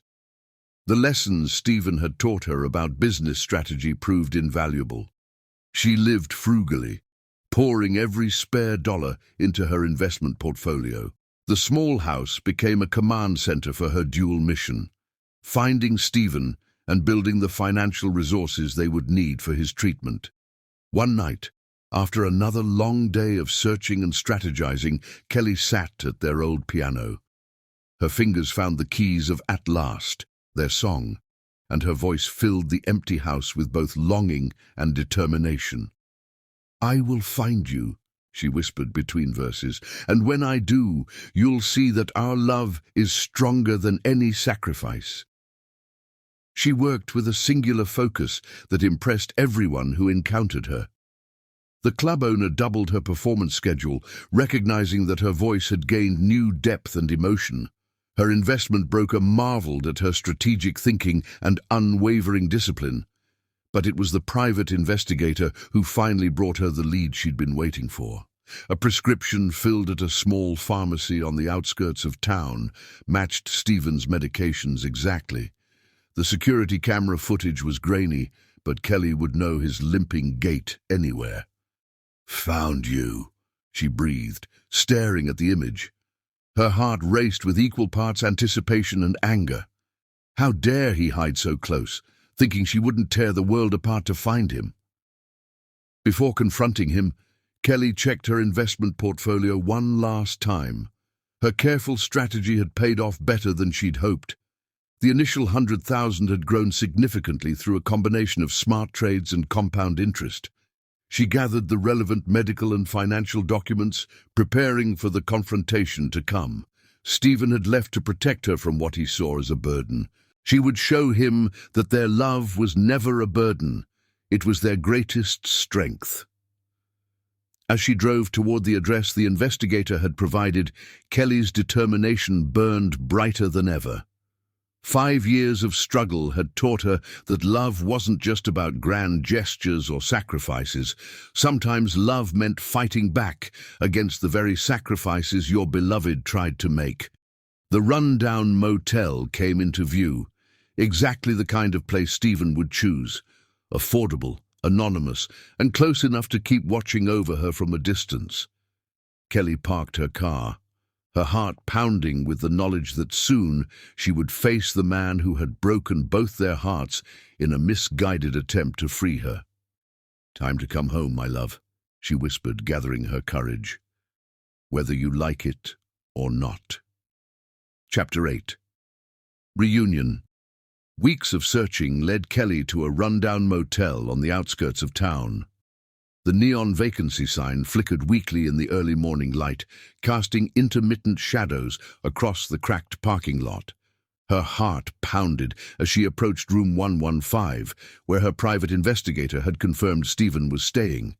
She'd imagined this moment countless times during her search, the words she'd say, the arguments she'd make. But standing before his door, all her carefully prepared speeches evaporated.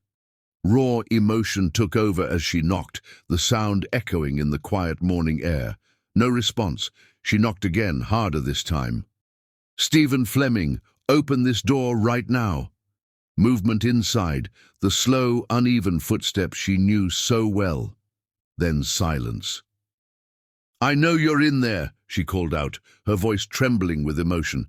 "And if you don't open this door, I swear I'll sing at the top of my lungs until every guest in this motel comes to complain."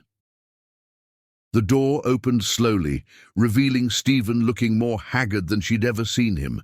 Dark circles shadowed his eyes, and his clothes hung loose on his frame. The sight of him, alive, real, within reach, nearly broke her. "Kelly," he breathed, his voice rough with emotion. "How did you—" She didn't let him finish. Throwing herself into his arms, she began hitting his chest with her fists, tears streaming down her face. "You idiot! You thought you could run away from me!"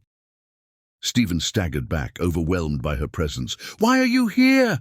The question ignited her anger fully. "Because I love you, you stubborn, noble fool, and I found a doctor who can fix this. We're going to fight this together." She pushed past him into the room, taking in the depressing scene. A single bag sat partially unpacked in the corner. Medicine bottles lined the dresser.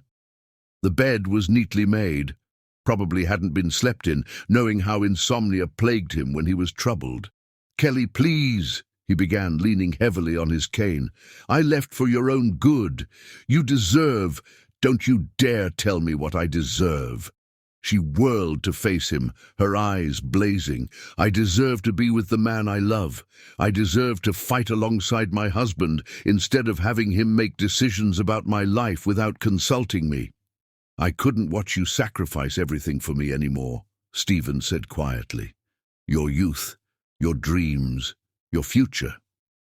Kelly's laugh was both bitter and tender. "You really don't get it, do you? You are my future. Every dream I have includes you. And as for sacrifices—" She pulled out a thick folder from her bag. "Let me show you what I've been doing while you were hiding in this god-awful motel." She spread documents across the small table, investment statements, medical research, treatment proposals. Stephen's eyes widened as he took in the figures. "How did you—" "I learned from the best," she interrupted. "You taught me about business, about investments, about seeing opportunities others miss. I took the inheritance and made it grow, and I found a doctor." A brilliant surgeon who's developed a new procedure that could help you. Stephen sank onto the bed, overwhelmed by the evidence of her determination. Kelly, the costs of experimental treatments are covered, she finished firmly. Look at the numbers, Stephen. Really, look at them. I've built enough capital to fund both your treatment and my music school dreams. We don't have to choose. He studied the documents with the attention to detail that had made him a business success. Kelly watched emotions play across his face. Disbelief, hope, and something deeper, more painful. I never meant to hurt you, he whispered finally, looking up at her with tears in his eyes. But you did. Kelly knelt before him, taking his hands in hers. You hurt us both by trying to be noble instead of trusting our love. Did you really think I would just accept your letter and move on? That I would use the money for myself while you suffered alone? I hoped. He began, but couldn't finish. You hoped wrong. She reached up to cup his face, forcing him to meet her gaze. I took vows. Stephen Fleming, for better or worse, in sickness and in health. Those weren't just words to me. He leaned into her touch, his resolve crumbling. I've missed you so much, he confessed, his voice breaking. Every minute, every breath without you. Then come home. She rose to sit beside him, pulling him close. Come home and let me show you the treatment plans. Let me introduce you to Dr. Reynolds. She's incredible, Stephen. Her success rates with this new procedure are amazing. Dr. Reynolds. Recognition flickered in his eyes. Sarah Reynolds? The one who pioneered that experimental nerve regeneration technique? The same. Kelly's smile was triumphant. She reviewed your case personally. She believes she can help you, Stephen, not just with pain management, but with actual healing. Hope, dangerous, precious hope, began to bloom in his chest. But her waiting list is years long, and the cost is handled, Kelly said firmly. I didn't just invest blindly. I researched medical technology companies, including the ones developing equipment for Dr. Reynolds' procedures. Some strategic investments there paid off particularly well.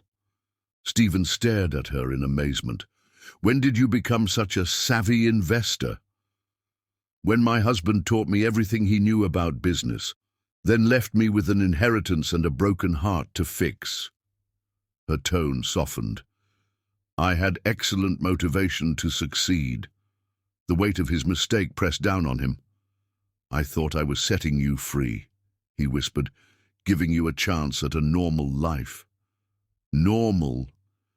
Kelly's laugh was gentle. When has anything about our love story been normal? I was 18 when I fell in love with a 30-year-old man. We faced racism, family rejection, and financial ruin together. Normal was never in the cards for us. She stood, pulling him up with her. Now, pack your bags. We're going home. Kelly, wait. He caught her hand. Are you sure? Really sure? This treatment, it might not work. I might never be the man I was before. She turned to face him, her expression fierce with love and determination.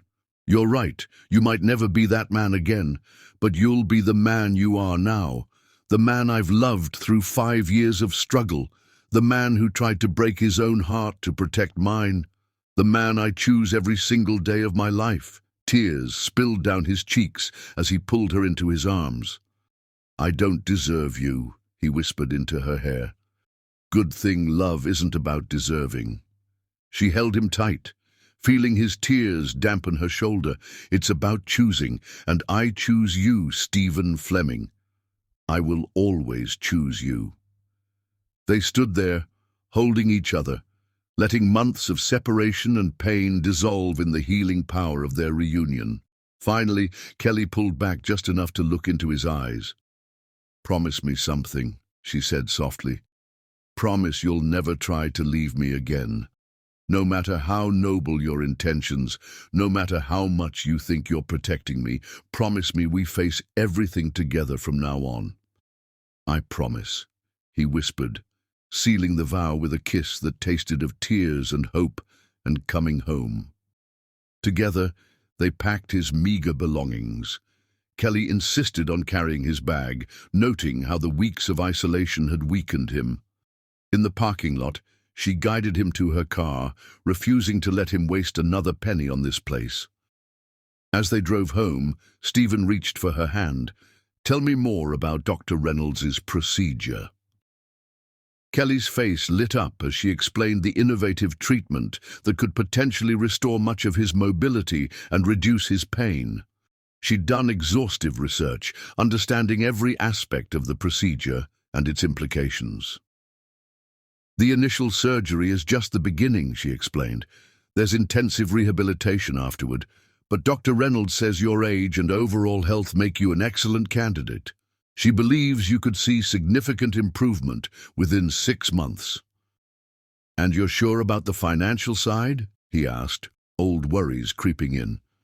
"Absolutely sure." Her tone brooked no argument.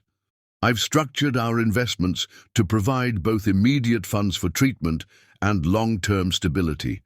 Your business expertise didn't go to waste on me, you know."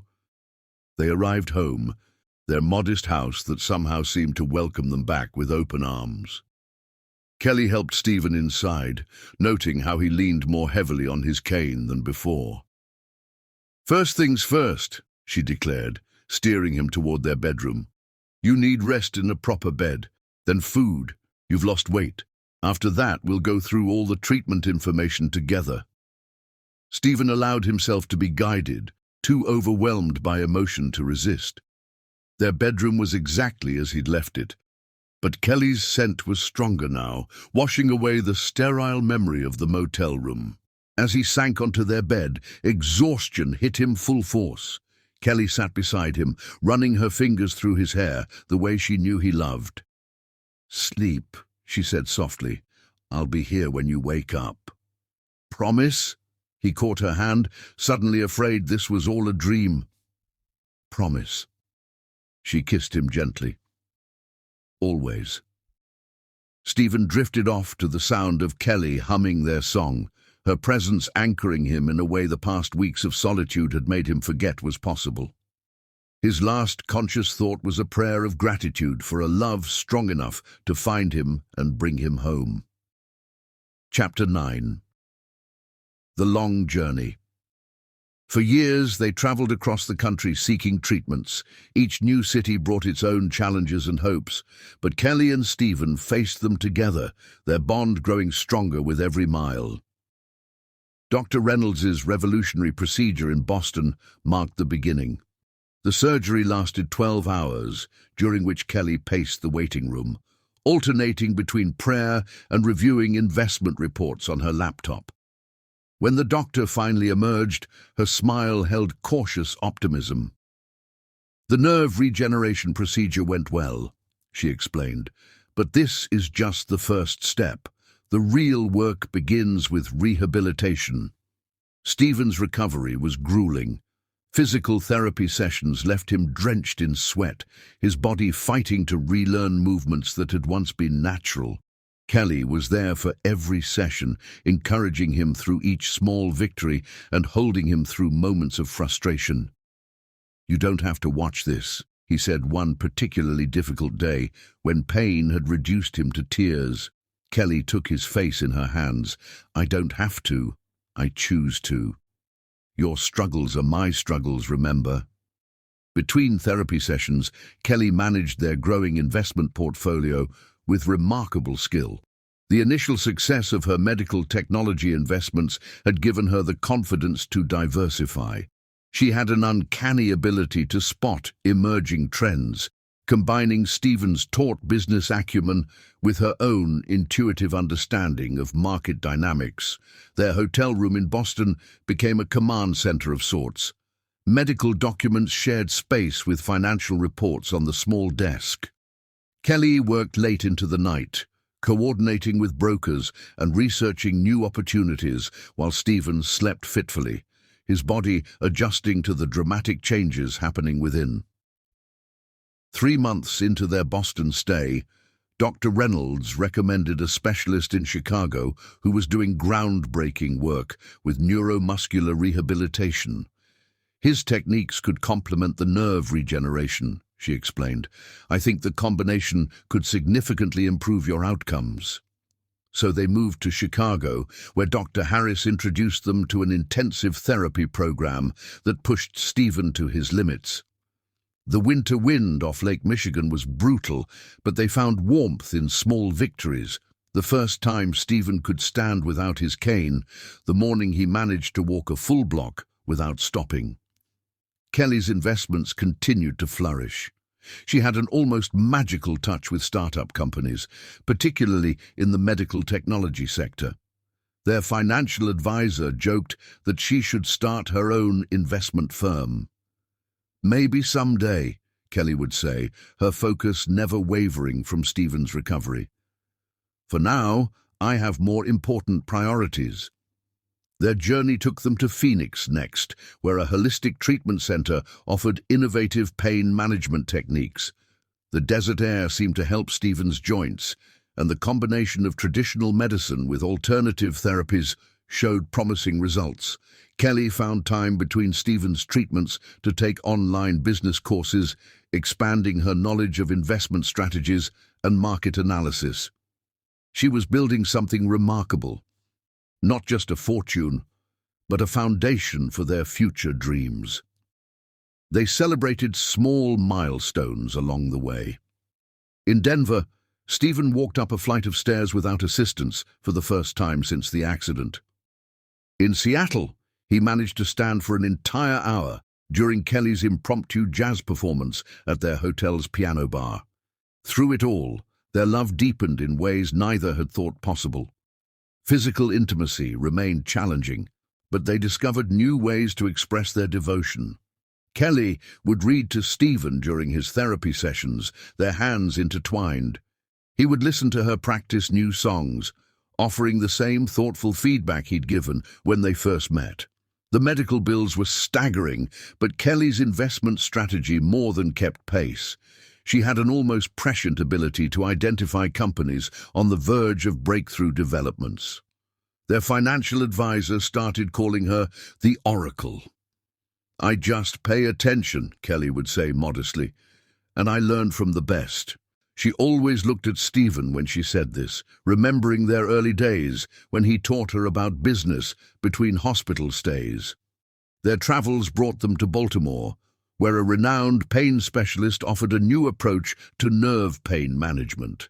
The treatment was experimental and expensive, but Kelly's latest investment in a promising biotech startup had paid off handsomely. Are you sure about this? Stephen asked as they reviewed the treatment costs. We could wait, see if the price comes down. Kelly silenced him with a look.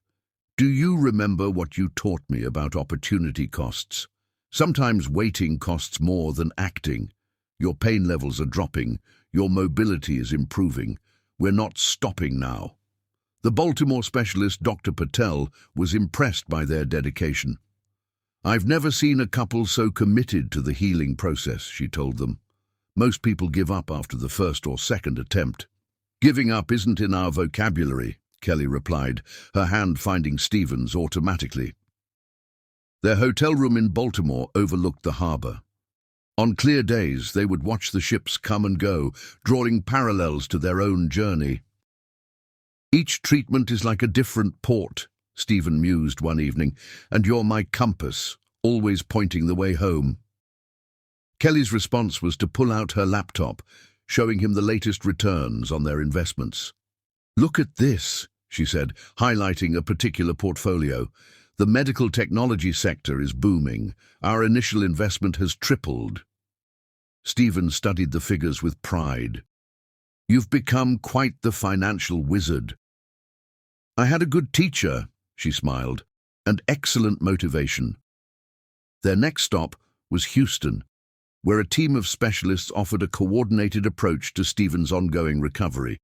The humidity was challenging, but the comprehensive treatment program showed remarkable results. Kelly managed their investments between Stephen's appointments, her growing expertise attracting attention in financial circles. Several investment firms offered her positions, but she declined them all. "My most important investment is right here," she would say, watching Stephen work through his therapy exercises. The Houston program lasted 6 months, during which their investment portfolio continued to grow. Kelly's strategy of focusing on medical technology companies proved particularly lucrative, as several of their early investments paid off spectacularly. They celebrated their small victories differently now.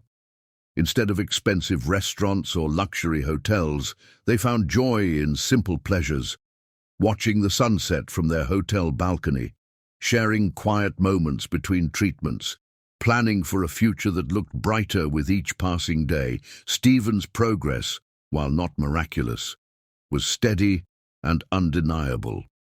The combination of treatments, therapies, and Kelly's unwavering support gradually rebuilt his strength and reduced his pain levels. "It's not just the medical treatments," his Houston physician observed. "It's the love and support behind them. I've never seen such dedication." Kelly's financial acumen became almost legendary in certain circles. Investment firms regularly sought her advice, offering consulting fees that she rolled back into their medical fund. She had a gift for spotting opportunities others missed, particularly in emerging medical technologies.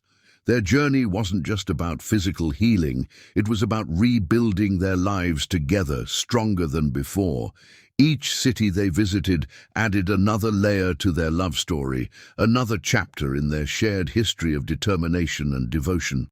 Late one night in Houston, as they reviewed their progress over the past years, Stephen marveled at how far they'd come. "Do you ever regret it?" he asked softly. "All these years of traveling, all the time spent in hospitals and hotels." Kelly looked up from her laptop, her eyes shining with the same love that had captured his heart at their first meeting. "Regret being with the man I love? Regret watching you grow stronger every day? Never." Their final stop was Mayo Clinic in Minnesota, where a revolutionary new treatment promised to address the remaining nerve damage. The procedure was cutting-edge, expensive, and not entirely guaranteed to work. "It's your decision," Kelly said as they reviewed the treatment plan. "We have the funds, thanks to our investments, but you're the one who has to go through it." Stephen studied his wife's face. Still young and beautiful, but with a maturity born of their shared struggles. She had given up so much for him, yet had somehow turned those sacrifices into triumphs. "Our decision," he corrected gently. "Everything we do together." The Minnesota winter was harsh, but they found warmth in their shared purpose. Between treatments, Kelly continued managing their investments with remarkable skill. Their initial 100,000 had grown into a substantial fortune, ensuring they could afford any treatment Stephen might need. Through it all, their love remained the constant that sustained them. Each city, each treatment, each small victory brought them closer together. They were no longer just husband and wife, they were partners in the truest sense, their bond tested by fire and strengthened by unwavering faith in each other. As they sat in their Minneapolis hotel room, watching snow fall over the city, Kelly showed Stephen their latest investment returns. The numbers were impressive, but it was the hope in her eyes that moved him most deeply. "We're going to make it," she said softly. "All of it. Your health, our dreams, everything we've fought for, it's all coming together." Stephen pulled her close, marveling at the strength of the young woman who had refused to give up on him. "We already have," he whispered. "We've made it because we're together. Everything else is just details." The long journey had changed them both, but their love remained unshakable. Through every treatment, every setback, every triumph, they faced it together. Their story became a testament to the power of love to heal, to rebuild, to overcome any obstacle. And as they planned their next steps, both knew with absolute certainty that their greatest victory wasn't in the medical treatments or financial successes. It was in the unbreakable bond they had forged through years of unwavering devotion and determination. Chapter 10. Rising from Ashes. As they fought for Stephen's recovery, Kelly's business acumen flourished in unexpected ways. The young woman, who had once been merely a jazz singer, discovered she had inherited her husband's gift for seeing opportunities others missed. Her initial investment turned into a fortune through careful strategy and unflagging determination. The transformation began in Boston during Stephen's first revolutionary treatment. Between hospital visits and therapy sessions, Kelly immersed herself in the world of medical technology investments. She studied market trends, researched emerging companies, and built relationships with key industry figures. Her first major success came with a startup developing innovative pain management devices. Kelly had noticed the company during her research into Stephen's treatment options. While other investors focused on flashier technologies, she recognized the potential in their practical, patient-focused approach. "This is exactly what patients like you need," she told Stephen, showing him the company's prototypes. "Not just pain relief, but dignity and independence." Her investment tripled within 6 months when the company's patents were approved. But Kelly wasn't interested in quick profits. She was building something sustainable. She reinvested the gains strategically, always keeping one eye on their immediate medical needs and another on long-term stability. Stephen watched her evolution with pride and amazement. The 18-year-old girl who had stolen his heart with jazz songs had become a formidable businesswoman. Yet she never lost her artistic soul, often humming while reviewing financial reports or singing softly during his therapy sessions. Their modest house transformed alongside their fortunes. Kelly hired contractors to repair and upgrade everything, but insisted on maintaining its charming character. "This house sheltered us through our hardest times," she explained. "It deserves to share in our recovery." The renovation became a metaphor for their journey, keeping the strong foundation while healing the damaged parts. New windows brightened the rooms, updated plumbing brought reliable comfort, and modern appliances made life easier. But the heart of the home remained unchanged, just like the love that had sustained them. Kelly managed their growing wealth with the same careful attention she gave to Stephen's care. She diversified their investments across multiple sectors, though medical technology remained her specialty. Her reputation in investment circles grew, attracting attention from major firms. "Mrs. Fleming has an almost supernatural ability to spot promising medical innovations," one financial magazine wrote. "Her investment strategy combines thorough research with an intimate understanding of patient needs." The article caught Marcus Chen's attention. He attempted to arrange a meeting, presumably to discuss business opportunities, but Kelly's response was clear and firm. "Mr. Chen, your actions nearly destroyed the man I love. No amount of money can change that fact." Her focus remained absolutely on Stephen's recovery. As their wealth grew, she sought out the best treatments available, coordinating with specialists across the country, but she never let money become their primary concern. "We're not building this fortune for luxury," she would say. "We're building it for freedom. Freedom to choose the best treatments, to take time for proper recovery, to live life on our own terms." Stephen's health improved steadily under her careful management. The combination of innovative treatments and Kelly's unwavering support produced results that amazed his doctors. His pain levels decreased significantly, and his mobility improved beyond their initial hopes. During his recovery, Kelly continued performing at select venues, though now by choice rather than necessity. Her voice had matured beautifully, gaining depth and emotion from their experiences. She often dedicated songs to Stephen, their love story resonating in every note. The music world began to take notice. Several record labels approached her with offers, but Kelly was selective. "Music is my soul's expression," she told them, "not a commodity to be packaged and sold." Instead, she focused on combining her business success with her artistic passions. She began planning a chain of music schools that would offer lessons to underprivileged children, using some of their investment profits to fund scholarships.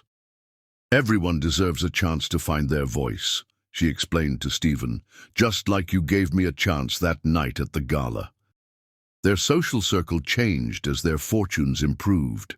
Former friends who had abandoned them during their struggles attempted to reconnect, but Kelly maintained careful boundaries. She never forgot who had stood by them during the difficult years.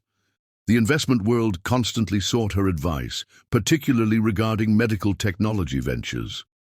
Kelly developed a reputation for backing companies that combined innovation with genuine concern for patient welfare. Her portfolio consistently outperformed market averages, but she measured success differently.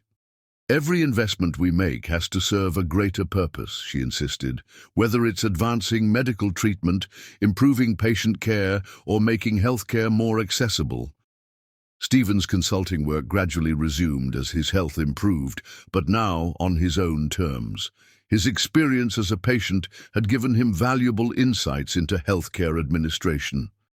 Hospitals and medical technology companies sought his expertise, respecting both his business acumen and his unique perspective. Kelly coordinated their business ventures with the same precision she brought to everything else. She created synergies between their investments and Stephen's consulting work, building a healthcare-focused business empire that prioritized patient care over pure profit. Their home became a center for both business and healing. The renovated study housed their joint office, where they often worked together late into the night. The garden, once neglected, bloomed with therapeutic plants and comfortable seating areas where Stephen could rest between activities. But it was the music room that truly symbolized their renaissance. Kelly had it professionally designed with perfect acoustics, installing a magnificent grand piano as its centerpiece. Here she could practice while keeping an eye on Stephen's exercises, their parallel activities creating a symphony of recovery and growth. Their financial success attracted media attention, but Kelly carefully controlled their public image. She refused to let their story be reduced to a simple rags-to-riches narrative. "Our journey isn't about money," she told one persistent reporter. "It's about love that refuses to be defeated, about finding strength in each other, about rising from ashes to build something meaningful."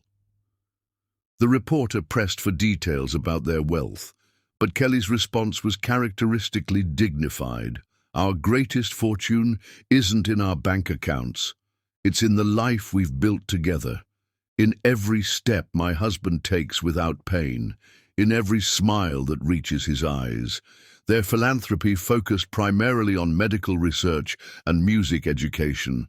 Kelly established a foundation that funded innovative medical treatments for patients who couldn't afford them.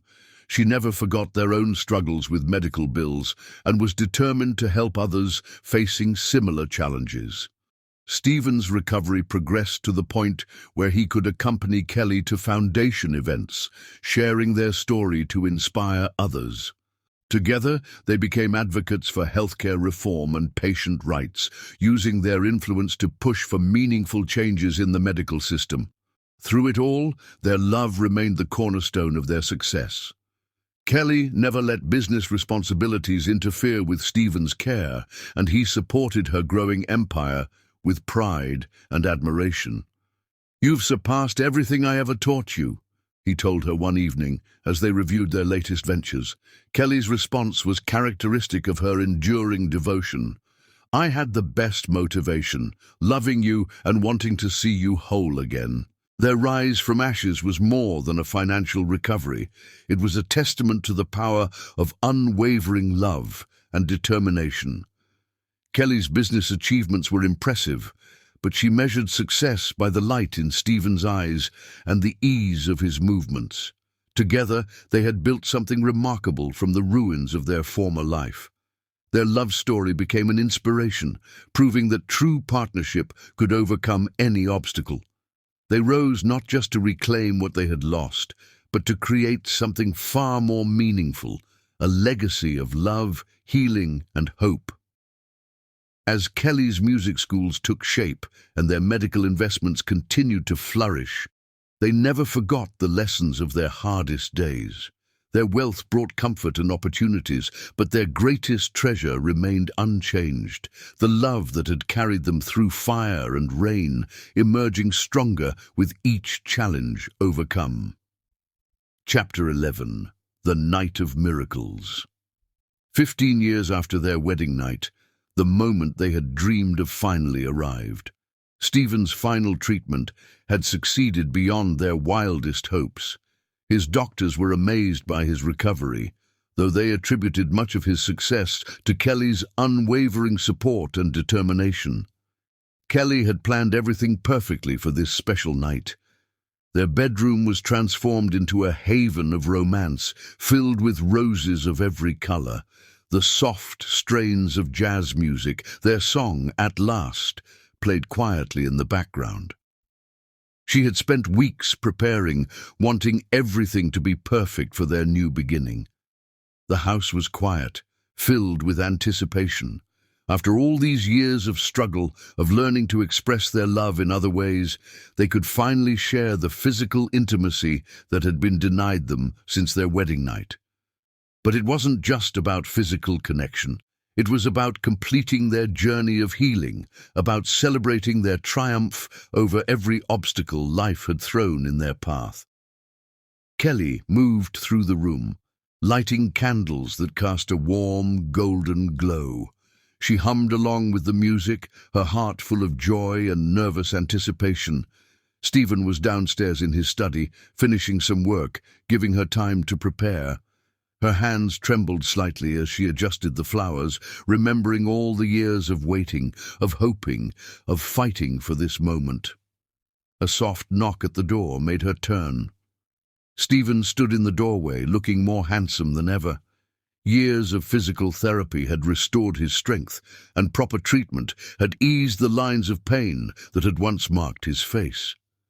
But it was the look in his eyes that took her breath away.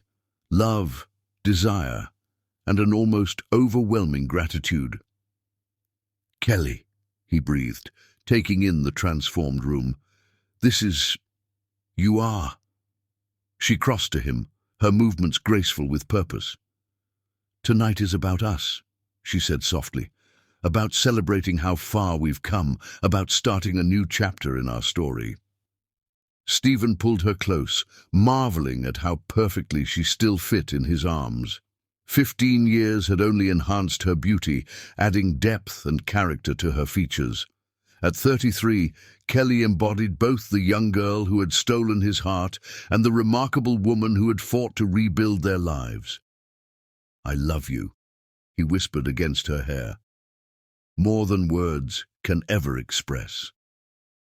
"Show me," she replied, lifting her face to his. Their first kiss was gentle, tentative, full of the same wonder that had marked their very first kiss all those years ago. But this time, there was no pain lurking in the background, no limitations to fear. This time, they could let their passion build naturally, their bodies remembering and rediscovering each other. Kelly had chosen her dress carefully, a silk creation in deep burgundy that highlighted her curves while remaining elegantly tasteful. Stephen's hands trembled slightly as they traced the fabric, overwhelmed by the reality of being able to touch her this way again. "Are you nervous?" she asked softly, her own heart racing. "A little," he admitted. "It's been so long. I want this to be perfect for you." She kissed him again, pouring 15 years of love and longing into the gesture. It already is perfect, she assured him, because it's us, together, the way we were always meant to be. The music shifted to a slower tempo as they swayed together, not really dancing, but simply holding each other, savoring the moment. Stephen's hands traced patterns on her back, each touch igniting sparks of anticipation. Kelly's fingers played with the hair at the nape of his neck, her touch both soothing and exciting. "Do you remember our wedding night?" she asked softly. "Before the accident?" "Every detail," he replied. "The way you looked in your wedding dress, the happiness in your eyes, the future we thought we had ahead of us." "We have that future now," she reminded him. "Different than we planned. Maybe even better because we had to fight so hard for it." Their kisses grew deeper, more passionate. Years of enforced restraint melted away as their bodies remembered their natural rhythm. Kelly's hands moved to Stephen's shirt buttons, her fingers steady despite her racing heart. He watched her face as she worked, mesmerized by the play of candlelight on her features. "You are so beautiful," he murmured. "Even more beautiful than the day I married you." She smiled up at him, her eyes shining with love and desire. "And you," she said, pushing his shirt off his shoulders, "are the only man I have ever wanted, ever loved, ever dreamed of being with like this." Their lovemaking was unhurried, a perfect blend of tender exploration and passionate connection. Each touch, each kiss, each moment of intimacy carried the weight of 15 years of waiting. They took their time, rediscovering each other's bodies, learning new, sensitive spots while remembering old ones. Kelly had filled the room with candles, their flickering light creating an almost dreamlike atmosphere. Jazz continued to play softly in the background, but they were lost in their own private symphony of sighs and whispered endearments. For Stephen, being able to love Kelly fully, without pain or limitation, was nothing short of miraculous. Every touch, every response from her body filled him with wonder and gratitude. This was what they had fought for, what they had never stopped believing in through all the years of struggle. Kelly's joy was equally profound. Feeling Stephen strong and whole against her, being able to express her love for him in this most intimate way, made every sacrifice worthwhile. Their passion built slowly, naturally, years of emotional intimacy translating into perfect physical harmony. That night, they could hardly separate, making up for lost time with an intensity that surprised them both. Every kiss held 15 years of longing. Every touch carried the weight of their shared journey. They loved each other with the enthusiasm of newlyweds and the deep understanding of long-married couples.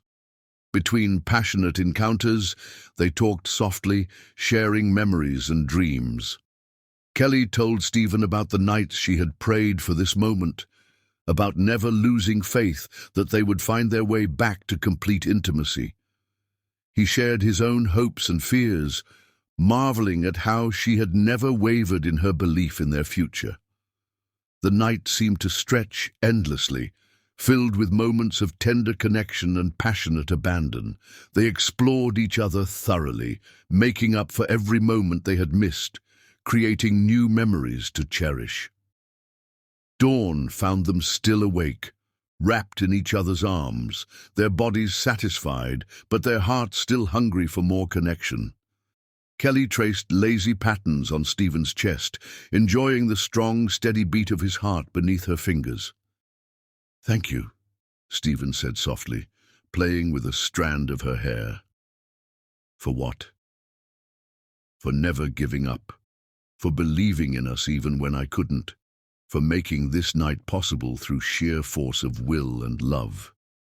She propped herself up on one elbow to look at him properly. "I told you on our wedding night that you were my first and last love. I meant it then, and I mean it even more now." He pulled her down for another kiss, marveling at how desire could still spark so quickly between them. Their passion reignited like never before, proves that love truly knows no limits. For a month afterward, they could hardly separate, making up for lost time with an intensity that surprised them both. Their physical reunion marked more than just the restoration of intimacy. It was the final healing of their long journey. Every touch erased a memory of pain. Every kiss rewrote a moment of struggle. They had come full circle, from the tragedy of their wedding night to this miracle of restoration. The roses Kelly had filled the room with lasted for days, their sweet scent a reminder of this special night. But the real miracle was in the way their love had not just survived, but grown stronger through 15 years of waiting. Their passion, finally unleashed, proved that true love knows no boundaries, not time, not physical limitations, not any obstacle life could put in their path. That night of miracles became the beginning of a new chapter in their epic love story. They had overcome every challenge, faced every setback, and emerged stronger, their love deeper and richer than ever before. Their physical reunion was just one more testament to the power of their unshakable bond. As they drifted off to sleep in the early morning light, Kelly still wrapped securely in Stephen's arms. Both knew that this was more than just a night of passion. It was the culmination of their journey and the beginning of their next great adventure together. Their love story, tested by fire and strengthened by time, had reached its most beautiful chapter yet. Chapter 12. The Ultimate Blessing. One morning, Kelly watched Stephen sleeping peacefully beside her. Sunlight filtered through their bedroom curtains, highlighting the contentment on his face, a stark contrast to the years of pain they had endured. Her heart was full of a secret she could barely contain, one that would change their lives forever. When he opened his eyes, she took his hands in hers, her touch gentle but trembling with emotion. The moment felt sacred, like the universe was holding its breath. "You're going to be a father," she whispered, tears of joy shining in her eyes. Stephen's heart stopped before he pulled her into his arms, both laughing and crying simultaneously.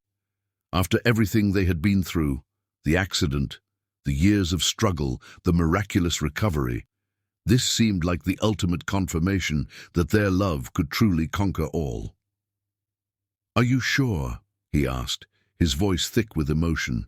"The doctors said—" "They were wrong," Kelly smiled through her tears. "Just like they were wrong about your recovery. Our love has always defied the odds." The news transformed their world. Stephen became extraordinarily protective, treating Kelly as if she were made of the most delicate crystal. She indulged his concern with amused patience, understanding that this miracle meant as much to him as it did to her. Their home, already a testament to their journey together, began another transformation. The room that had served as Kelly's music studio was gradually converted into a nursery. They chose colors together, soft yellows and greens that would suit any child, though both secretly hoped for a daughter. Kelly's pregnancy became a celebration of their triumph over adversity. Every milestone was marked with joy and gratitude. Stephen attended every doctor's appointment, his hand never leaving Kelly's as they watched their miracle grow on ultrasound screens. The business empire they had built continued to thrive, but both stepped back slightly to focus on this new chapter in their lives. Kelly managed their investments from home, her growing belly providing a convenient desk for her laptop. Stephen adjusted his consulting schedule to be present for every moment of the pregnancy.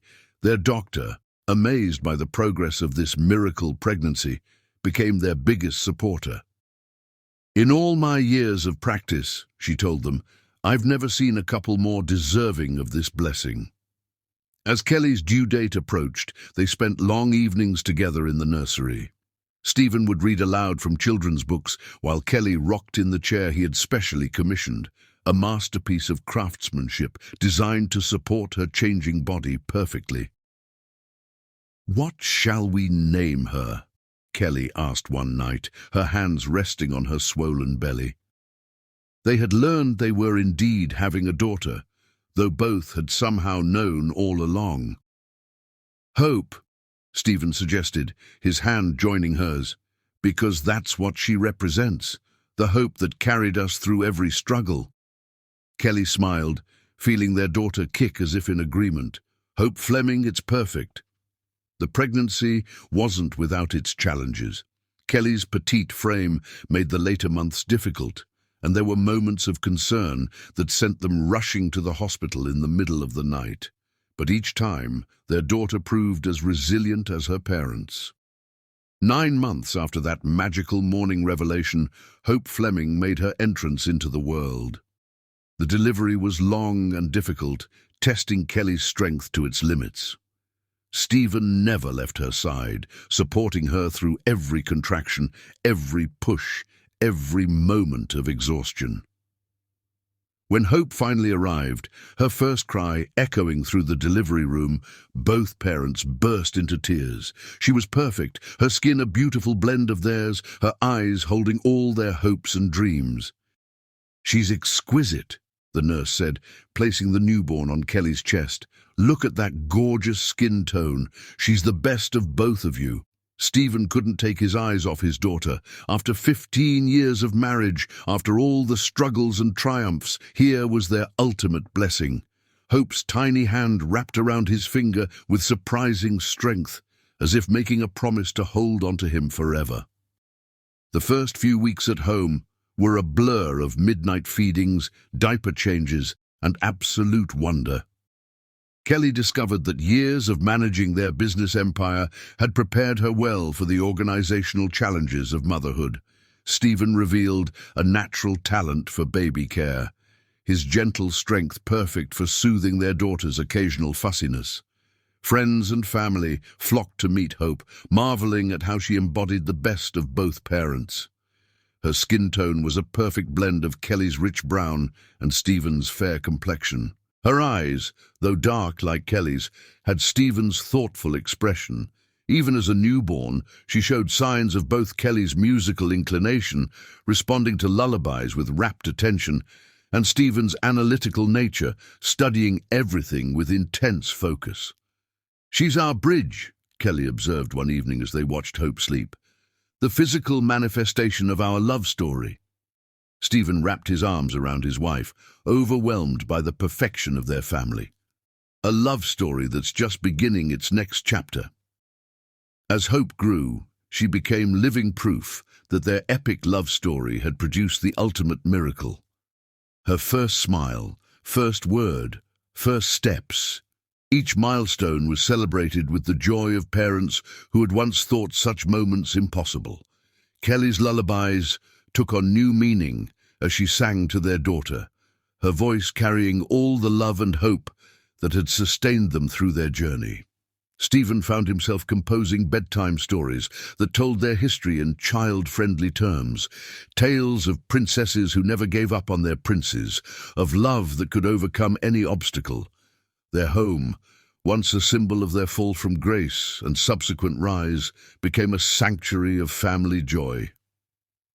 Hope's laughter echoed through rooms that had known tears and struggle, her presence healing the last lingering shadows of harder times. The business world tried to pull them back, offering ever more lucrative opportunities, but both Kelly and Stephen had learned to prioritize what truly mattered. They managed their empire with careful efficiency, but their primary focus remained on their miracle daughter. "We've built something remarkable," Stephen said one evening, watching Kelly rock Hope to sleep. "Not just our business success or my recovery, but this perfect little family." Kelly smiled, her face glowing with maternal love. And to think it all started with a jazz song at a charity gala. Their story became legendary in their circles.